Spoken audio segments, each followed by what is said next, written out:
This infamous UFO cult believed that the Earth was about to be wiped clean, and the only way to survive was to leave it. In late March 1997, as Hale-Bopp reached its closest distance to Earth in a haunting act of collective departure from the material world, Applewhite and his 38 devout followers consumed a deadly cocktail of phenobarbital and vodka. Their intention was to shed their earthly bodies, board an alien spacecraft, and journey through Heaven's Gate to achieve a perceived superior form of existence.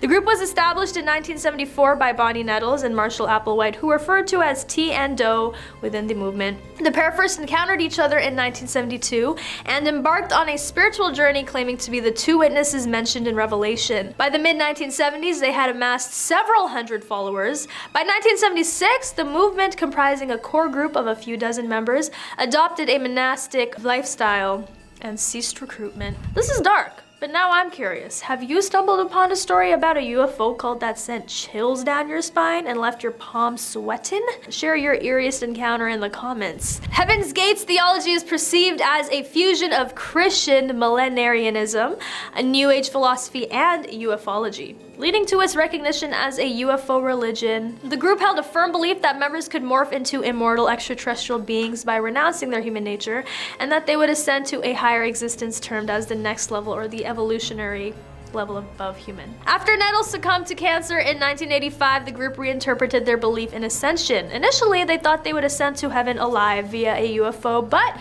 later they began to view the body as merely a vessel for the soul and believed their consciousness would transition to next level bodies upon passing. On March 26, 1997, the San Diego County Sheriff's Department found the bodies of the 39 active members of the group, including Applewhite, in a house in the San Diego suburb of Rancho Santa Fe. Just prior to the mass departure, the group's website was updated with a message indicating that the comet marked the end of Heaven's Gate's journey on Earth and they were ready to leave with T's crew. However, the name Heaven's Gate was only used in the final years of the group's existence. Previously, they were known as Human Individual Metamorphosis and Total Overcomers Anonymous. Despite the horrific tragedy that occurred with the Heaven's Gate cult, it continues to intrigue and fascinate many people even years later. The beliefs and actions of this group offer a glimpse into the complexities of human behavior and our search for meaning and purpose in life. One of the most striking aspects of the Heaven's Gate cult is their unwavering faith in their leader, Marshall Applewhite. He was able to convince his followers that their wiping out from existence was the only way to reach a higher level of existence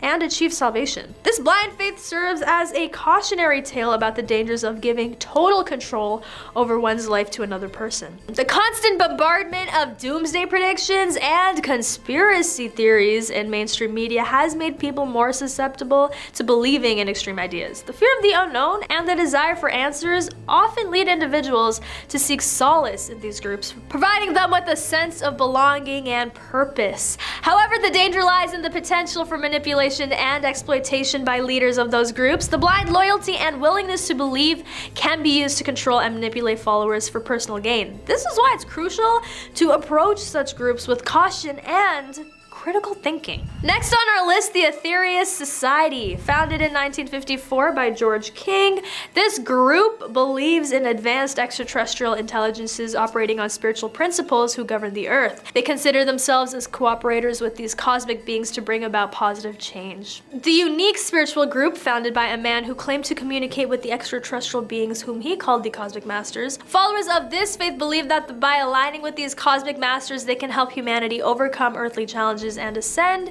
to a new age. Their belief system is a complex mix of theosophy, New Age notions, millenarian beliefs, and elements of UFO mythology. This society highly values selflessness, community service, respect for nature, spiritual healing, and fitness. Their gatherings resemble traditional church services. Although the Aetherius Society is generally non-controversial, some have questioned its esoteric and millenarian aspects. Despite its followers spanning the globe, the society remains quite small, with membership mainly concentrated in the UK, Southern California, the US, and New Zealand. Their theology, deeply influenced by theosophy, fuses narratives of UFOs, yoga, and elements from different world religions, especially Hinduism, Buddhism, and Christianity. They reject religious exclusivity, maintaining that no one religion, nation, or race holds a monopoly on divine favor. The ultimate goal of this religion is to prevent global destruction by promoting harmony between humans and extraterrestrial masters, and by harnessing spiritual energy to raise the planet's spiritual level. They believe that prayer, often associated by spiritual energy batteries, often assisted by spiritual energy batteries designed to hold healing psychic energy, can prevent or mitigate various disasters. The society's founder claimed to have telepathic conversations with Aetherius, placing him in the esteemed company of other Venus-sourced cosmic masters like Buddha and Jesus. Next up on our list is Christ Brotherhood. This group's intense devotion to otherworldly powers and alleged plans to summon extraterrestrial beings have made them a group of interest to the government. The unique UFO religion born out of Orange, California, it all started back in 1956 when a man named Wallace C. Halsey received otherworldly messages in his dreams. These prophetic warnings from alien beings detailed the looming end of the world, but with a silver lining.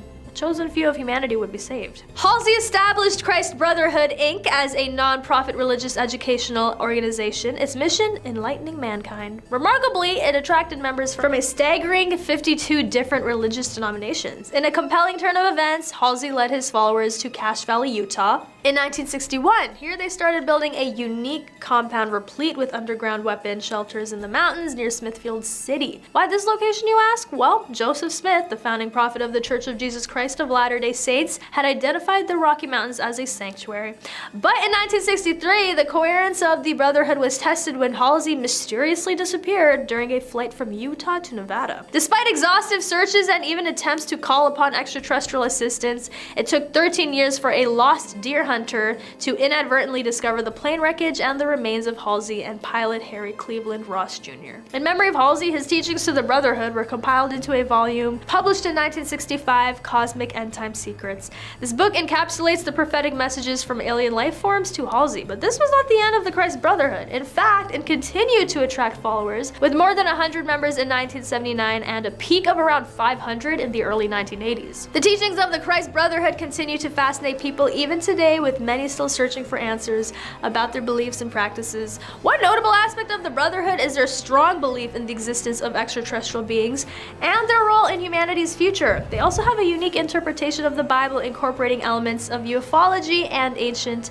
astronaut theories. On to the next, the Raelian movement. Often termed as the most significant UFO cult, boasts a global following of around 80,000 enthusiasts, a tale that spins around the message, a belief that all life forms, all races and species, are the brainchild of the extraterrestrial assistants named the Elohim. These entities, they claim, used DNA to breathe life into the previously barren Earth. They advocate for world peace, sharing democracy and nonviolence. Particularly in focus today is the French sector of the movement, Mouvement Raélien Français, or the MRF, which has faced its fair share of backlash and criticism. In fact, within France, it's frequently labeled as a harmful cult. But here's where the story gets interesting. Despite the criticism and the anti-cult sentiment, the movement has managed to survive and even thrive since its inception in the early 70s. Their leader, the self-proclaimed Messiah Raël, was ousted from France in 2002 and hasn't returned since. The tale of Raël's exile, the French Raélians' resilience in the face of anti-cult biases,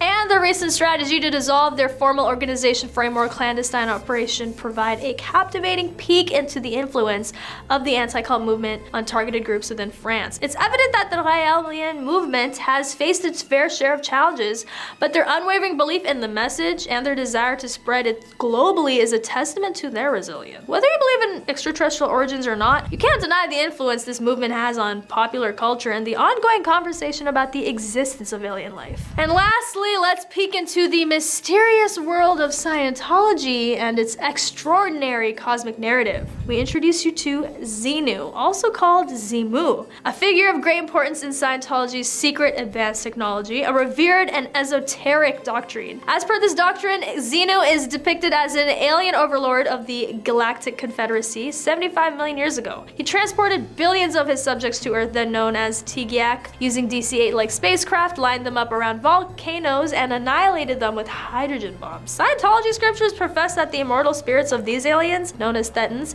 latch onto humans, inflicting spiritual damage. This revered event within Scientology, known as Incident 2, and its associated traumatic memories are referred to as the Wall of Fire or R6 implant, and this cosmic tale is part of a broader narrative on extraterrestrial civilizations and alien interference in earthly affairs, referred to as space opera by Scientology's founder, L. Ron Hubbard. The church has strenuously evaded public references to Xenu and has made considerable efforts to keep the story confidential, including legal action citing copyright and trade secrecy. Despite these measures, details about Xenu have leaked to the public domain via court documents and internet-distributed copies of Hubbard's notes. Scholars have examined and analyzed Hubbard's writings and their role within Scientology, their connection to science fiction, UFO religions, Gnosticism, and creation myths. The Xenu story has gained significant attention and scrutiny from mainstream media outlets and critics of Scientology in recent years. The church's reluctance to openly discuss or acknowledge this part of their doctrine has led many to question its validity and raise concerns about the organization's practices. Some may have even gone as far as labeling Scientology as a cult due to its secretive nature and controversial beliefs. How about we start off today with a UFO cult, known as the Superior Universal Alignment, also known as, wait for it, Lineamiento Universal Superior. It was founded by Valentina de Andrade in 1981. She claimed to have received messages from extraterrestrials warning her of destruction.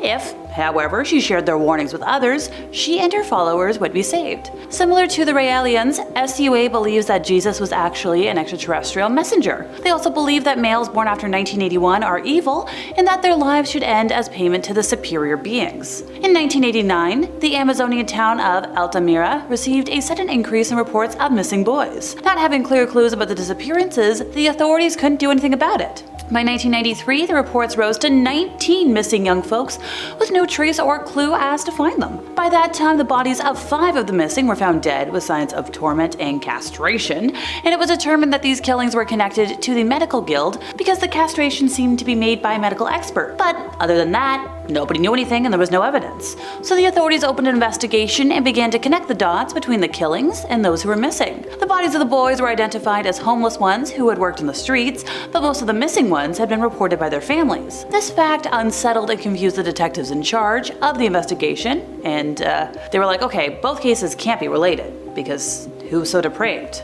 Well, all their efforts weren't really doing much until one day. One boy came to them and was like, hey, I escaped from my captors, let me tell you everything. The brutality described seemed as if it was ripped from the pages of a horror novel. Some of the atrocities that he suffered that I can say included the castration, obviously, and mutilation, everything else I can't say. He also explained that other victims were impaled to death and their organs were extracted and sold to the black market. Some unofficial versions state that the captors even ate the organs, but there's no official confirmation on that front. Brazilian society was shocked when the victim identified those in charge, since a lot of the folks identified were respected members of society. We're talking 2 doctors, a wealthy businessman, a police officer, and Valentina de Andrade. The leader of the group managed to escape from justice when she presented a very convincing alibi, stating that she wasn't in town when the killings took place. She was exonerated, and now she's happily guiding her increasing flock of followers who simply ignore these crimes. Great. Good leader. Moving on to the Nuobian Nation, which was a black supremacist cult, but instead of enacting a race war, its leader, Dwight York, mostly used it to amass a stable of young body-selling service type SLAVES. So York began founding several black Muslim groups back in New York in 1967 and changed his teachings and names of his groups many times, incorporating concepts from Judaism, Christianity, UFO religions, New Age, and many esoteric beliefs. Essentially whatever pieces of other religions that fit his quote-unquote vision, he used, building quite the mosaic. In the late 1980s, he abandoned the black Muslim theology of his movement in favor of Kemetism and UFO religion. In 1991, he took his community to settle in upstate New York and then near to Eatontown, the county seat of Putnam County in Georgia. His followers built an ancient Egypt-themed compound called Tamaray and changed their name to the United Nuobian Nation of Moors. York published around 450 booklets under numerous pseudonyms, by the way. During the late 1990s, he styled himself a Messiah founder prophet type of his own movement, sometimes claiming divine status or extraterrestrial origin when appearing on his Savior's Day celebrations at Tamaray. Are you still following me? Swell, because we're far from done. By the year 2000, the United Nuobian Nation of Moors had around 500 followers. Granted, they did draw thousands of visitors for Savior's Day ceremonies. Now, the followers kind of declined steeply after York was convicted of numerous counts of bad touching young people, racketeering, and financial reporting violations, and sentenced to 135 years in federal prison in April of 2004. The compound was sold under government forfeiture and demolished, and the Southern Poverty Law Center officially designated this group as a hate group. The group has taken numerous names though throughout its history, including, let's see if I can get this right, Ansaru Allah Community, Holy Tabernacle Ministries, Yamasee Native American Moors of the Creek Nation, which was also used in Georgia when York claimed indigenous ancestry via Egyptian migration and intermarriage with the ancient Olmec, and we've already talked about Nubian Nation of Moors. By the way, York is still in prison for, bad things, but his followers have continued popping up over the years, mostly after they do crimes. Great. As of 2010, some factions of the subculture in the United States appeared to continue to support York, portraying his conviction as a conspiracy by the white power structure. Malik Zulu Shabazz, chairman of the New Black Panther Party and York's lawyer, described him as a great leader of our people and a victim of an open conspiracy by our enemy. So, make of that what you will. Next up we have Providence, which is officially known as Christian Gospel Mission, CGM, Jesus Morning Star, or JMS. Geez, a lot of these things have a lot of names. It's a Christian new religious movement founded by Jung Myung-suk in 1980 and headquartered in Wolmyong-dong, South Korea. I swear I looked up how to pronounce it, folks. It's been widely referenced by international media as a cult, and you're about to find out why. So in the 1970s, this leader was a member of the Unification Church, or UC, which he based his teaching on. When he founded his own group in the 80s, it criticized Christian teachings and beliefs and maintained that their leader was the second coming of Jesus Christ, and was later expelled from the Methodists. The name was changed to the International Christian Association in the mid-1980s, and a rift occurred in the group in 1986 when the vice president of Providence attempted to act on the scandal surrounding the group. But he was shut out of the organizational system, and Jung consolidated all the power around himself. In October of 1999 was when the organization officially became Christian Gospel Mission. So what were the lessons of this cult? Alrighty, everybody, buckle in. One lesson implies that those who do not meet the leader will not go to heaven. Another is that anybody who's going to betray the leader, you're committing a grave crime. During the instruction of the advanced level of the 30 lessons, it is taught that your leader is the Messiah, proven through the numerological interpretation of prophecy dates and times in the book of Daniel. Providence preaches the advent of the complete Testament era, and allegorizes the relationship between God and man to that between the groom and bride, or two lovers. It also teaches that the original sin was caused by Eve's intercourse with the fallen angel, who turned into Satan. And Providence teaches that this can be redeemed by having intercourse with your leader. Oh yeah, forgot that little thing. The leader of all this was found to have forced female followers to have coitus with them as a religious behavior meant to save their souls in the Korean court of law. Former members have stated or testified that young and attractive women were presented to their leader as gifts, with whom he coercively engaged in icky acts, which was explained to them as a purification rite. So in April of 2009, our crazy leader was convicted of harming someone in the R-word way by the Supreme Court of Korea and sentenced to only 10 years of imprisonment. He was released in February of 2018, and following his release from prison, the Korea Post reported that the Providence Faith movement had reached more than 70 countries. Before I get sick, we're moving on to the Nation of Yahweh. In 1978, Hulan Mitchell Jr. left the Nation of Islam because it just wasn't extreme enough for him. He rechristened himself Yahweh Ben Yahweh and founded the Nation of Yahweh. Try saying that 5 times fast. The group is classified as another black supremacist cult by the Southern Poverty Law Center and as an official cult by the Miami Herald. Swell. The SPLC has criticized the beliefs of the Nation of Yahweh as racist, stating that the group believes that black people are the true race and that whites hold wicked powers. They've apparently calmed down a bit in recent years, but the belief still seems to hold. The SPLC also claims that the group believes that Yahweh Ben Yahweh had a mission to vanquish whites, and that it held views similar to those of the Christian identity movement, which believes that Aryans are the true bad guys and non-whites are devils. It got to the point where Yahweh proved so popular that he got his own day in Miami, but then he started commanding his followers to kill for him, went to prison for conspiracy to commit killings, and died shortly after his release. He still has a handful of followers in Miami though, although their activity seems to be mostly limited to Yahweh's the best, and posting memes about bad things and homophobic scourges on their Facebook page. The group is reportedly spread throughout the US and no longer concentrated in one location. More recently, the group appeared in the news back in 2012 after Michael the Black Man, real name Maurice Woodside, a member of the group who is now a conservative activist, was invited to speak at a rally for Rick Santorum's presidential campaign, during which he said that Democrats were similar to Yahtzees. Woodside has since become a vocal supporter of Donald Trump, but continues to defend Yahweh ben Yahweh and the nation's beliefs. Alrighty everybody, we're going to end today with the 12 tribes, formerly known as the Vine Christian Community Church, the Northeast Kingdom Community Church, the Messianic Communities, and the Community Apostolic Order. They're a new religious movement founded by Gene Spriggs that sprang out of the Jesus movement in 1972 in Chattanooga, Tennessee. The group calls itself an attempt to recreate the first century church as it is described in the Book of Acts. The group's origins in Chattanooga led to planted churches in surrounded areas, and in the late 70s, the group began a community in Island Pond, Vermont. As the relationship with the Chattanooga community deteriorated, the group eventually left Tennessee, and Vermont became the main area. So the 12 tribes' beliefs resemble those of Christian fundamentalism, the Hebrew Roots movement, Messianic Judaism, and the Sacred Name movement. However, the group believes that all other denominations are fallen,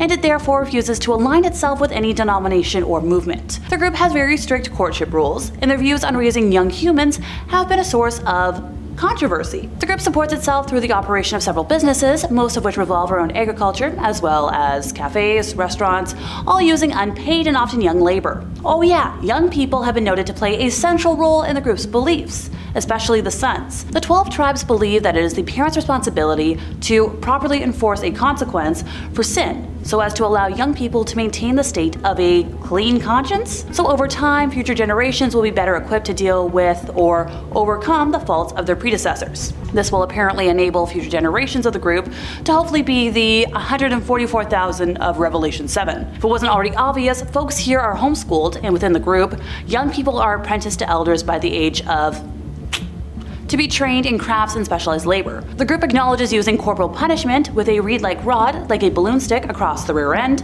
and many former members say punishments can include severe repetitions to the point of fluid release or collapse, and are often repeated daily. The group has obviously ignited controversy and garnered unfavorable attention regarding their practices and accusations of harm. They've been criticized for their beliefs and practices, including for their supremacist views towards Black and Jewish people outside of their membership. The group's teachings have been characterized as racist, misogynistic, and homophobic. And ex-members report excessive corporal punishment, failure to stop harm, and exploitation of followers for labor. Some governments and advocacy groups have labeled the group a cult, and well, I can see why. Ever heard of Bohemian Grove? A secretive organization of people that control the world? Well, what do you know? It exists, and many of its members are powerful world leaders and titans of industry. It appears to primarily exist as a place where the rich and powerful go to misbehave. That is, according to the Washington Post. Technically speaking, Bohemian Grove is a restricted 2,700-acre campground at 2601 Bohemian Avenue in Monte Rio, California, in the States, belonging to a private San Francisco-based gentlemen's club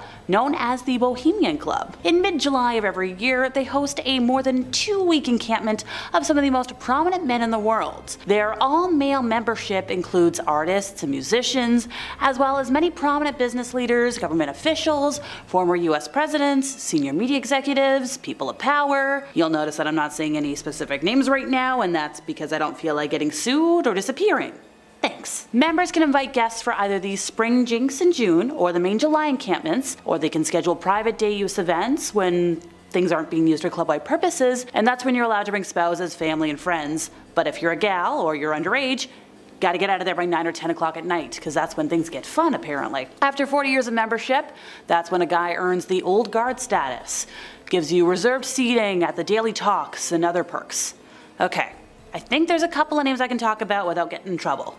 Pray for me. Former US President Herbert Hoover was inducted into the Old Guard on March 4th of 1953, and the club motto is "Weaving spiders come not here," which implies that outside concerns and business deals are left outside.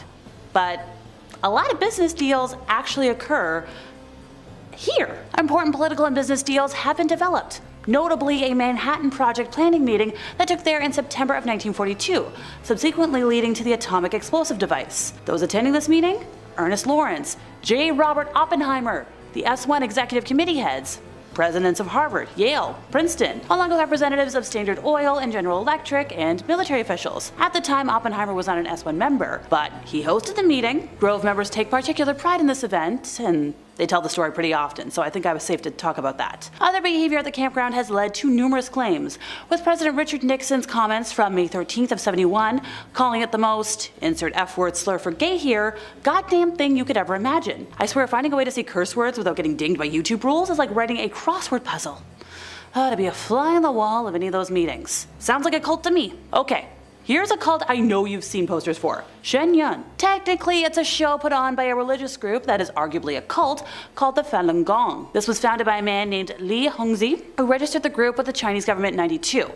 Fun fact, in 1989, after the bad protests, the Chinese Communist Party established a registry of social organizations to try and solve things. Li has been open about his beliefs that evolution is fraudulent, that people of different races will be separated in heaven, and that homosexuality and promiscuity are unnatural. Great, I'm in trouble. He's mentioned that he believes that aliens were attempting to control humans by making us dependent on modern science. Okay. A San Francisco man named Samuel Luo has claimed his mother and stepfather refused essential medical treatment because of the teachings, saying that sickness is based in karma. Also, apparently it's God's plan to eliminate the gay population. Well, I'm still here. So, Shen Yun was kicked out of China and have some heavy anti-communist sentiments, to say the least. Essentially, they're a church that is putting all of their money into a dance show with very heavy anti-communism and anti-China sentiments. They don't hide that they're heavily critical of the government of China. In between depictions of ancient dances or stories told through dance and singing, there are skits depicting, get this, organ harvesting, kidnapping, and suppression of religious liberty by plainclothes secret police. That's a heck of a show. A memo from the Embassy of the People's Republic of China has quite the opinion on the performances. Allow me to quote, "This organization preaches heretical fallacies that are anti-humanity and anti-science, and exercises extreme mental manipulation on followers. It is a cult that seriously harms the society and violates human rights, and is a cancer in the body of the modern and civilized society." According to one attendee over the last couple of years, at one point during the show, an amazing singer came on stage for a solo performance, and then the lyrics of the songs were translated and written on a screen, and they included things like, oh boy, atheism and evolution are deadly ideas, and modern trends destroy what makes us human. That wasn't just something that was said once, it was a recurring theme. This group also concludes the show with a tidal wave crashing into mainland China as a result of their anti-religious ways, in typical end of days fashion. This company has 8 total groups that tour for 6 months each year, performing in over 130 cities in North America, Europe, Asia, Australia, and Latin America. Ergo, trying to control the world through their views. Okay, here's an out there idea, Rasputin's followers. Hear me out for a minute, would ya? Grigory Rasputin, the legendary Russian mystic and healer, developed a devoted following during his time in St. Petersburg, particularly into the early 20th century. While it might be a stretch to label it a cult in the traditional sense, he did attract a group of followers who revered him as a holy man with supernatural powers. His rise to prominence began when he arrived in St. Petersburg in the early 1900s, claiming to possess healing abilities and a direct connection to God. His charismatic personality and rumored ability to cure Alexei, the hemophiliac son of the Tsar Nicholas II and Empress Alexandra, gained him favor within the Russian imperial family, mostly Alexandria, but still, that was plenty for the time. His influence then extended beyond the royal court, as he attracted followers among the Russian nobility, clergy, and common people. A lot of folks believed that he possessed mystical powers, including the ability to predict the future and influence political decisions. Sounds like a cult taking over something to me. Some folks even credited him with supernatural abilities such as mind control and hypnotism. Once again, we're checking off all the boxes. Rasputin's followers formed a kind of informal cult around him, gathering at his home, seeking his guidance on matters of faith, healing, and personal advice. They saw him as a holy man, capable of performing miracles and offering spiritual enlightenment. Granted, his reputation wasn't without controversy. His unorthodox behavior, including his heavy drinking, promiscuity, and rumored involvement in dark and depraved activities, led to a lot of speculation and condemning from both the Russian Orthodox Church and a lot of Russian society. The man liked to have coitus, and he liked to have it with his followers. Now, despite the criticism and opposition he faced, his hold over the imperial family remained strong for quite some time, because Empress Alexandra relied on him for advice and support. Granted, his influence ultimately became a liability for the monarchy, contributing to growing resentment and discontent amongst the Russian people. So, what happened? Well, in December of 1916, a group of nobles, alarmed by his influence and concerned about the state of the monarchy, were like, let's assassinate him. How'd they do it? Well, they poisoned him, they fired at him, and they drowned him. I don't have enough time to go into detail, but rest assured, if it takes that much to kill somebody, they're not human like you or I. While his followers might not fit the traditional definition of a cult, their unwavering devotion to him and belief in his supernatural powers played a significant role in shaping his legacy as one of the most mysterious and controversial figures in Russian history. Also, his control over the monarchy. Come on, Look, I had to say Scientology today or else everybody would be asking me about it. This is a set of beliefs and practices invented by the American author L. Ron Hubbard, who developed a set of ideas that he called Dianetics. He presented it as a form of therapy. By 1954, he founded the Church of Scientology, and current estimates put the number of Scientologists, or followers, at just under 40,000 worldwide. That's a lot of folks. Scientology beliefs include reincarnation, and that traumatic events cause problematic engrams in the mind. But hey, it can be fixed. It's a process called auditing. But you gotta pay a fee each time. Eventually, somebody's gonna be like, okay, you're good. It takes about 7 years. Then you're given the status of clear. After you're deemed clear, then you can take part in further activities called operating Thetan levels, which, you guessed it, more money. The texts are kept secret from most followers and revealed only after you've given hundreds of thousands of dollars to the organization. If you don't have ridiculous amounts of money to burn, don't worry.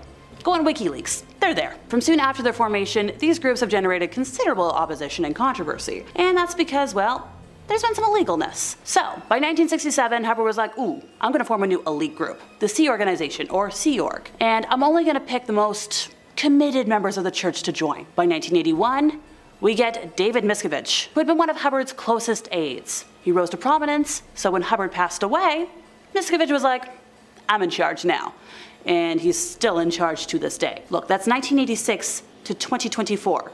You do the math, it's been a minute. If you want to talk about the illegal stuff, well, in the 1970s, all of these followers engaged in a program of criminal infiltration of the US government, resulting in several executives of the organization being convicted and imprisoned for multiple offenses by a US federal court. Well, going back to the former leader, Hubbard, he was convicted in absentia of fraud by a French court in 1978 and sentenced to 4 years in prison. In 1992, a court in Canada convicted the Scientology organization in Toronto of spying on law enforcement and government agencies, and also criminal breach of trust. The Church of Scientology was convicted of fraud by a French court in 2009, a judgment which was upheld by the Supreme Court of Cessation in 2013. The Church of Scientology has been described by government inquiries, international parliamentary bodies, scholars, law lords, and numerous superior court judgments as both a dangerous cult and a manipulative profit-making business. I could talk about them for hours. We could be here all day. And just how awful they are. So let me know in the comments if you'd want that. How about we end today with a doozy that I think still controls a lot of people, but they don't know it, NXIVM. Founder Keith Rainier originally promoted this as a self-help organization. There was workshops, there was classes on empowerment. Heck yes, it had 18,000 followers at its peak. I think that was around 2017 when members came forward to expose the really bad practices of a secret society within the group. Women were recruited under the false pretense that they were joining a sisterhood, but it ended up being a coitus cult. There was a pyramid scheme. So Keith, who members would call Vanguard, he was at the top, followed by masters who recruited other women to join the secretive group. And at the bottom were the newest recruits, who were referred to as, well, the lowest of the low. A former member explained that in order to be admitted to the secret club, you gotta hand over some dirt, some nudie photos and other compromising documents that people could use to blackmail you with if you'd ever tell anybody about it. She was also told that another part of the initiation was getting a small tattoo. But when the day arrived, well, she got branded instead. No little tattoo, a brand. Where was it? Right above the pelvic area. Each woman was instructed to say, and I quote, "Master, please brand me, it would be an honor." Icky. So fast forward to 2020, Keith was tried in court where more than a dozen women came forward with statements regarding his psychological and other icky misdoings. He was convicted of many crimes, racketeering, bad videos. I could go on. He was sentenced to life in prison, but in a court filing, his lawyers wrote, yeah, he's not sorry for his choices. Look, if you're handing over that much blackmail, I'm pretty sure this cult still exists to this day, but people just don't want to come forward. Number 5. The Kali meteor. Thousands of years ago, a meteor hit Estonia with the force of a Hiroshima bomb. The meteor fragmented, creating 9 craters, which are now called the Kali crater field. One of these craters was over 100 meters and became a site of holy worship for some of the locals. Surrounding the water-filled crater is a large stone wall from the late Bronze Age, and the wall is stronger than any of the other similar structures in the surrounding area that were made at the time, hinting to scientists and historians the importance inhabitants of the building. A large, concentrated amount of animal remains were found at the Cali crater and led anthropologists to believe that they were used as ritualistic sacrifices. The thing is, the bones were found thousands of years after the wall was built, meaning the crater was a consistent site of worship for thousands of years. There are several legends surrounding the lake, especially in Finnish mythology. Here's a quick synopsis. Quote, Louis, the evil wizard, steals the sun and fire from people, causing total darkness. Ukko, the god of the sky, orders a new sun to be made from a spark. The virgin of the air starts to make a new sun, but the spark drops from the sky and hits the ground. The spark goes to an allure, or Kaleven lake, and causes its water to rise. Finnish heroes see the ball of fire falling somewhere behind the Neva River. The heroes head in that direction to seek fire, and they finally gather flames from a forest fire. End quote. The legend mentions a spark of sun, referring to the meteor, which when landed caused a huge impact and a forest fire. I mean, it's like dropping an actual bomb. The impact was insane. The crater has no noted reports of being an active worship site as of today, but such a widespread belief must have been passed down. I highly doubt the beliefs would have just ended there. Number 4, the Pythagoreans. Pythagoreanism originated in 600 BC, based on the beliefs and teachings that Pythagoras and his followers held. Pythagoras established the first Pythagorean community in the ancient Greek colony of Croton. The beliefs spread quickly throughout the land, and the death of Pythagoras created even more popularity as people created their own traditions within the belief system. The beliefs influenced Plato, and through him, they influenced Western philosophy. Most of the surviving information on Pythagoras came from Aristotle and the philosophers of the Peripatetic school. The beliefs spread widely, and some say that they have survived as part of the Bacchic cult and Orphism. The beliefs included science and religion. Pythagoras was very well known in ancient times for his mathematical achievement, the Pythagorean theorem. I wish he wasn't as well known because I hated that class. He was also noted for his discovery that music had mathematic foundations. He's been credited as the philosopher who first discovered music intervals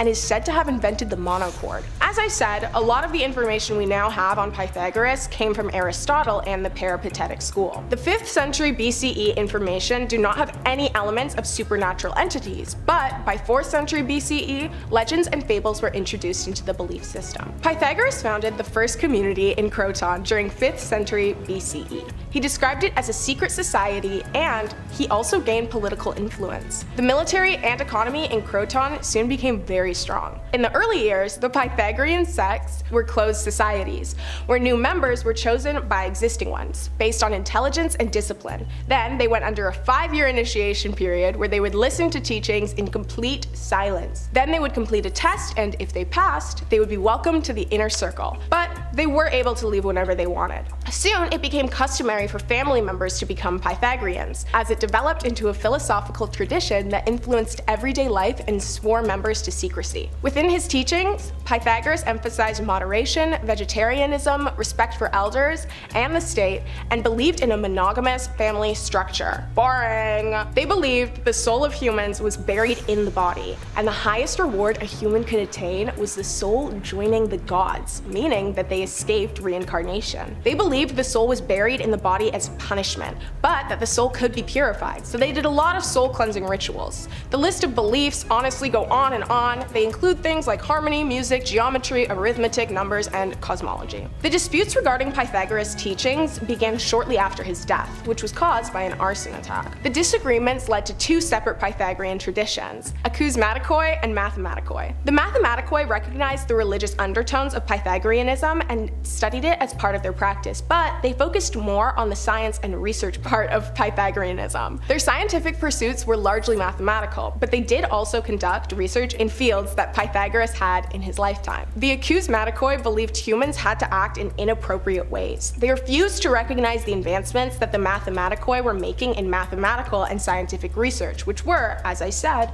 in line with Pythagoras' beliefs. They also challenged his original teachings, including harmony, justice, ritual purity and morals. The tension between the two groups only grew as their individual beliefs grew further and further apart over the years. Number 3. The snake cult of Glycon. Glycon was an ancient snake god who had a large and influential cult in the Roman Empire during the 2nd century. The cult is thought to have originated in Macedonia, where other snake cults much like Glycon had existed for centuries. Macedonians believed snakes had magical powers and fertility. Initially, the cult did not worship the spirit of the snake or an abstract idea of a godly snake. Instead, they worshipped an actual, physically tangible snake that resembled the god. The creator of this cult, Alexander, foretold that there would be a reincarnation of Asclepius. It's said that Alexander procured an egg, and when the people gathered to see it hatch, Alexander cut the goose egg open and revealed the prophetic snake god inside. The small snake grew to the size of a man, with the features of a human on its face, including long blonde hair. Some say that the figure depicted at this stage was actually just a puppet, or a trained snake with a puppet head. Creepy.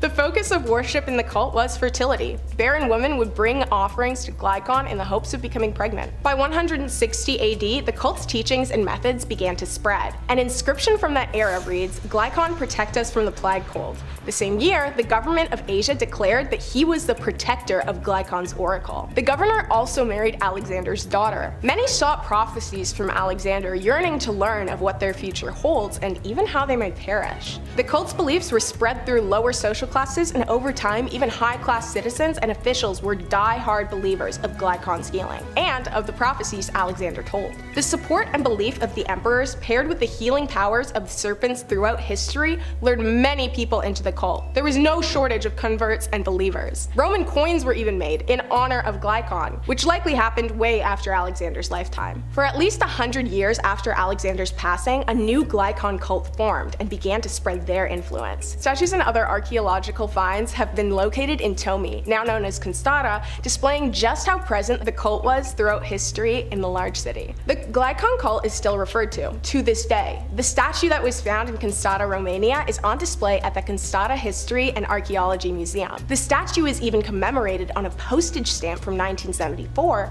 and on a 10,000 lei banknote from 1994. And to this day, people declare themselves as devotees of Glycon. Talk about a long-lasting influence. Number 2, the Elysian Mysteries. The Elysian Mysteries were initiations that were held every year for the cult of Demeter and Persephone. They took place at the Panhellenic sanctuary of Ulysses in ancient Greece. They're considered the most famous of the secret ancient Greek religious sites. Their basis was an old agrarian cult, and there's evidence that they were derived from the religious practices of the Mycenaean period. The mysteries referred to Hades' abduction of Demeter's daughter, Persephone, and was told in 3 phases: descent, search, and ascent. Originally, the cult of Demeter was private, hidden under the telesterion. Some of the practices are seemingly influenced by other religious practices, specifically those from the Mycenaean period. The group would hold a feast. At the beginning, priests would fill 2 special vessels and then pour them out, one to the east and one to the west.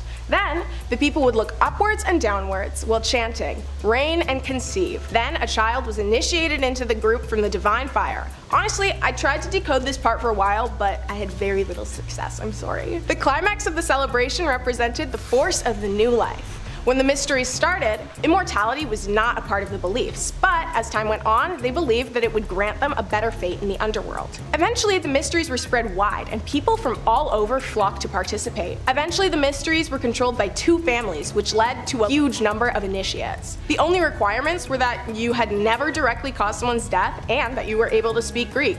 Men, women, and slaves were all welcome. The mysteries came to an end around 170 AD, after it was ransacked by the Samaritans. Eventually, the building decayed and the religion died down, but it is still referred to often in art and literature, and many interesting theories regarding present-day mysteries have been mentioned. Number 1, the cult of sacrifice. The cult of sacrifice is a pretty interesting one, and it actually differs a lot from the others because the cult did not worship any specific entity or object of power. The cult of sacrifice originated thousands of years ago, but its presence was not constant. It mainly occurred during great times of stress, when its beliefs and practices would be most useful. Records of the cult are poorly recalled and only exist in written form, so the origin's location is unknown, but it is speculated that it began in the eastern hemisphere of Rathnir because most written evidence was found there. As I mentioned earlier, the cult did not have an object or entity that they worshipped. Instead, they believed in sacrificing elements of their own life for the good of others. The cult was based on the idea of charity and self-sacrifice for the benefit of others, in particular, those who need it most. The cult took these ideals to an absolute extreme though. They would starve and fast, not because it was a religious practice, but because they'd given all of their food to others who were perceived as having less. They were minimalists, not because they wanted to be, but because they would give all of their money and material possessions away to those who were perceived as having less. Essentially, they would damage themselves to the point of illness and death just in the name of sacrifice and in the hope of helping. This was most likely the reason that the cult had such sporadic activity throughout centuries, because they were pretty extreme and a lot of people didn't survive. To join the cult, the only thing necessary was the blessing of an existing cult member, like any cult member. So yeah, it was able to spread through small communities pretty quickly. I'm kind of stuck on how strange the towns that this cult was prominent in probably looked. Like, I'm imagining people sleeping on the streets, freezing, overheating, and starving, while there's just like a massive hoard of food that they've placed in the town center for the less fortunate. But like, no one will touch the food, and all of their houses are empty because they're the only ones living there. Crazy.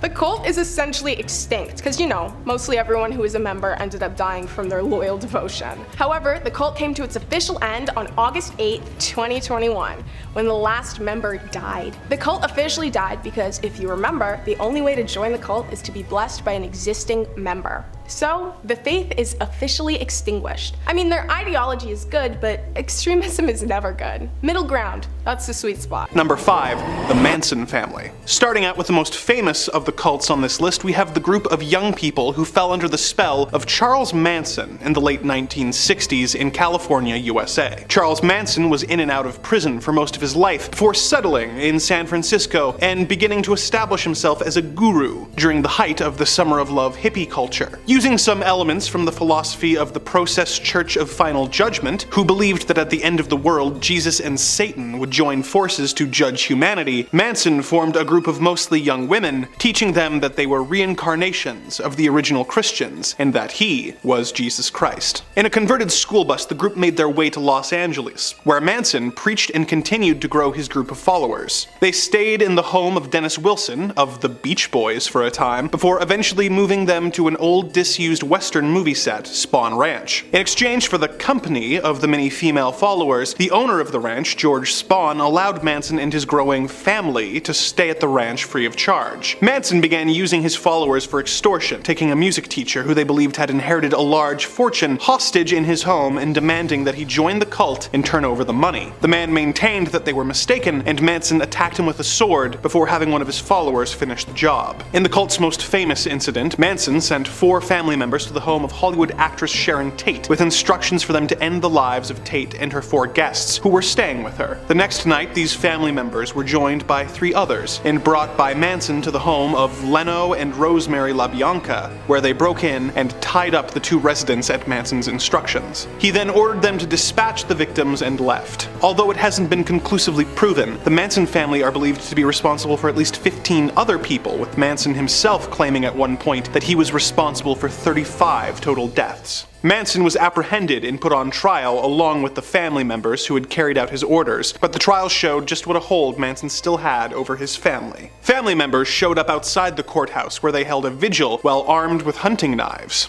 They threatened witnesses, setting fire to one man's van while he was still inside it. The trial itself was also a wild time, with one of the defense attorneys who Manson disagreed with going missing and being discovered murdered, and Manson at one point leaping over a table to try and attack the judge while the other defendants began chanting in Latin. Manson and the murderous family members were sent to prison in 1971. Manson remained in prison until his death in 2017. Number 4. Om Shinrikyo. This Japanese doomsday cult started out as a simple yoga and meditation class, which was founded by Shoko Asahara, using his bizarre interpretations of various forms of Buddhism, Hinduism, Christianity, yoga, and the works of Nostradamus. In 1992, Shoko published a book that claimed that he was not only Christ, but Japan's only enlightened master. He claimed that he had the ability to take away the sins and bad deeds of his followers and transfer spiritual power to them. As is the case in a lot of cults, he claimed that doomsday was fast approaching and that everyone except his followers would be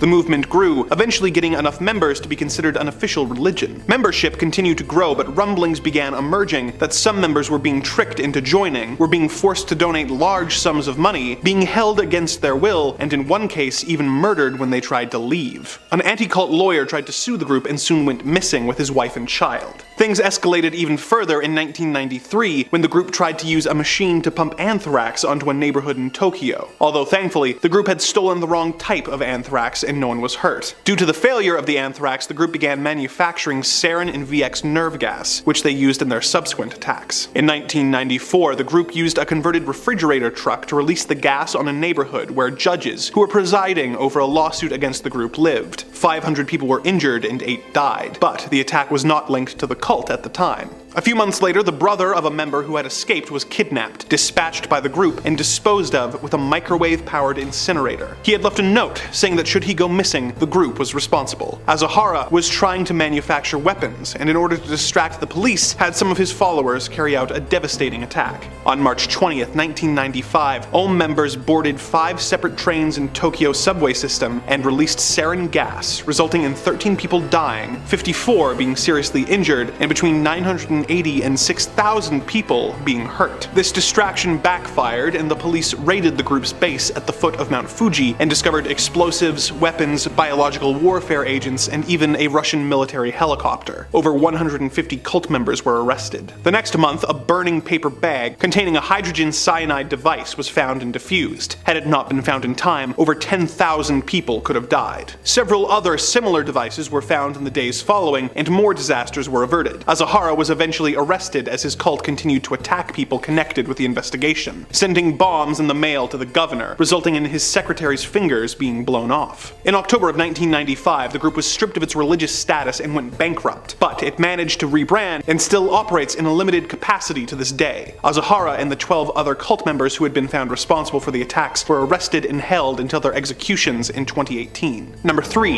Heaven's Gate. Not to be confused with the 1980 Western that flopped so hard that the director-driven film era in Hollywood was brought to an end. Heaven's Gate was an American religious movement founded in 1974 by Bonnie Nettles and Marshall Applewhittem, otherwise known as T and Doe. T met Doe while working at a hospital in 1972 when Doe was visiting a sick friend. Doe was really into biblical prophecy, and upon meeting the woman, felt that she was so familiar that they must have met in a past life. On the other hand, she claimed that aliens had told her that they would one day meet and that they had a divine mission to accomplish. You know, just like the Blues Brothers. The two studied religious and science fiction texts together, eventually coming to the logical conclusion that Doe was a reincarnated Jesus and that they had been chosen to fulfill the prophecies of the Bible, and that they had been given higher level minds than most folks, and were the two witnesses described in the book of Revelations. They were pretty sure that they would die and be resurrected, at which point a UFO would show up and take them away. They had trouble getting followers until they began advertising meetings where they claimed that aliens wanted volunteers for an experiment, which would result in the subjects being brought to a higher evolutionary level. They recruited over 100 members who they traveled the country with before becoming reclusive. Bonnie Nettles, aka T, died of liver cancer in 1985, and Marshall Applewhite, aka Doe, became the sole leader of the group.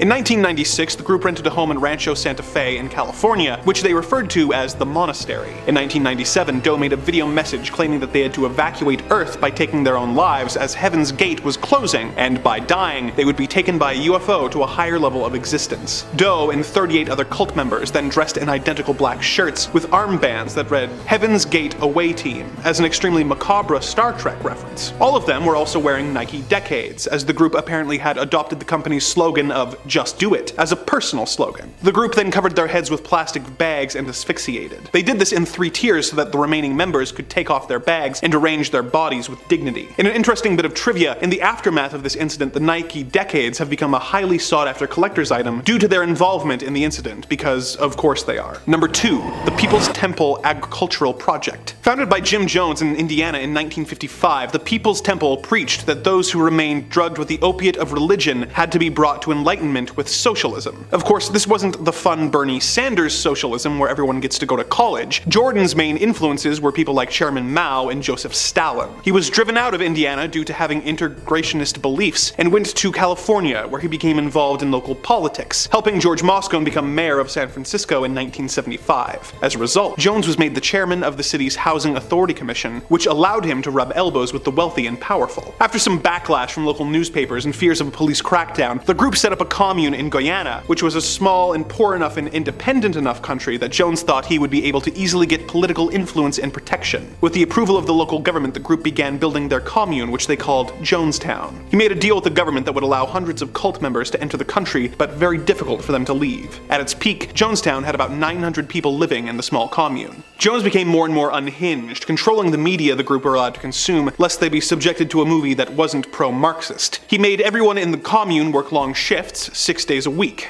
He continued to brainwash and manipulate his people, telling them that they would soon be under attack by the CIA and should prepare to eventually take their own lives as a form of revolutionary protest, and had them guard the entrances of Jonestown with machine guns and machetes. As concerns from family members in the states grew, investigations into Jonestown began. When a delegation of investigators, reporters, and concerned relatives went to visit the commune, they were able to convince a few members to defect. As they tried to return to the states on 2 planes, one of the defectors produced a handgun and began opening fire on the other passengers. At the same time, a tractor trailer stormed the airstrip, with the passengers of the trailer producing shotguns and firing at the planes, with none on board surviving. While this was happening, Jones had a cocktail of poisons mixed into a large tub of grape Flavor Aid, and had the 909 residents drink it and take their own lives. Despite the fact that it was Flavor Aid that was used by Jones, the incident was the source of the expression, "drink the Kool-Aid." Number 1. The Thuggee Cult. The Thuggee were a secret society operating in India in the mid-1800s who were known for attacking travelers and garroting them with a weapon called a rumal. Its members were trained from childhood in its use. They considered efficient and quiet acts of murder to be the greatest accomplishment possible. They would follow groups of travelers until they made camp, at which point they would attack. Word of the Thuggee began to grow as numerous bodies began to be discovered in wells around the countryside. However, the Thuggee were not attacking their victims simply to take their valuables. The number 1 rule of the cult was not to shed any of their victims' blood, as they were actually human sacrifices for their god, Kali. The Thuggee believed that constant indulgence in vices was the only way to become closer to and achieve union with their god. During the time that the cult was active, over 30,000 people were attacked by the Thuggee and sacrificed to Kali. British officers were tasked with eliminating the cult and began mapping out the cult's attacks in order to predict where the attacks would likely take place and set traps for the Thuggee while disguised as merchants and travelers. Between 1830 and 1841, at least 3,700 cult members were captured, effectively ending the group. Many were put in prison for the rest of their lives, with 500 of them being hanged. Without exception, all of them that went to the gallows showed no emotion or remorse, often requesting to put on their own nooses themselves. When asked if he was sorry, one member who claimed to have the Thuggee record for most victims at 931 responded that no one should ever feel bad for following their trade. The term thug is still used to this day to describe a brutal criminal, and the group is remembered for their various appearances as villains in films over the years, such as when they were depicted by Steven Spielberg in Indiana Jones and the Temple of Doom. Number 5. The Cult of Dionysus. The cult of Dionysus has sparked dark speculations and controversies over many years. It's a highly secretive organization, and knowing what exactly occurs within the privacy of members is unknown. Just to list a few of the many theories, here are some of the dark speculations and controversies surrounding the cult of Dionysus. Quote, excess and madness. The cult's celebration of intoxication and ecstasy led to accusations of excess and madness. Critics argued that the excessive consumption of wine and the frenzied behavior of cult participants could lead to a breakdown of societal order and morality, moral and social disruption.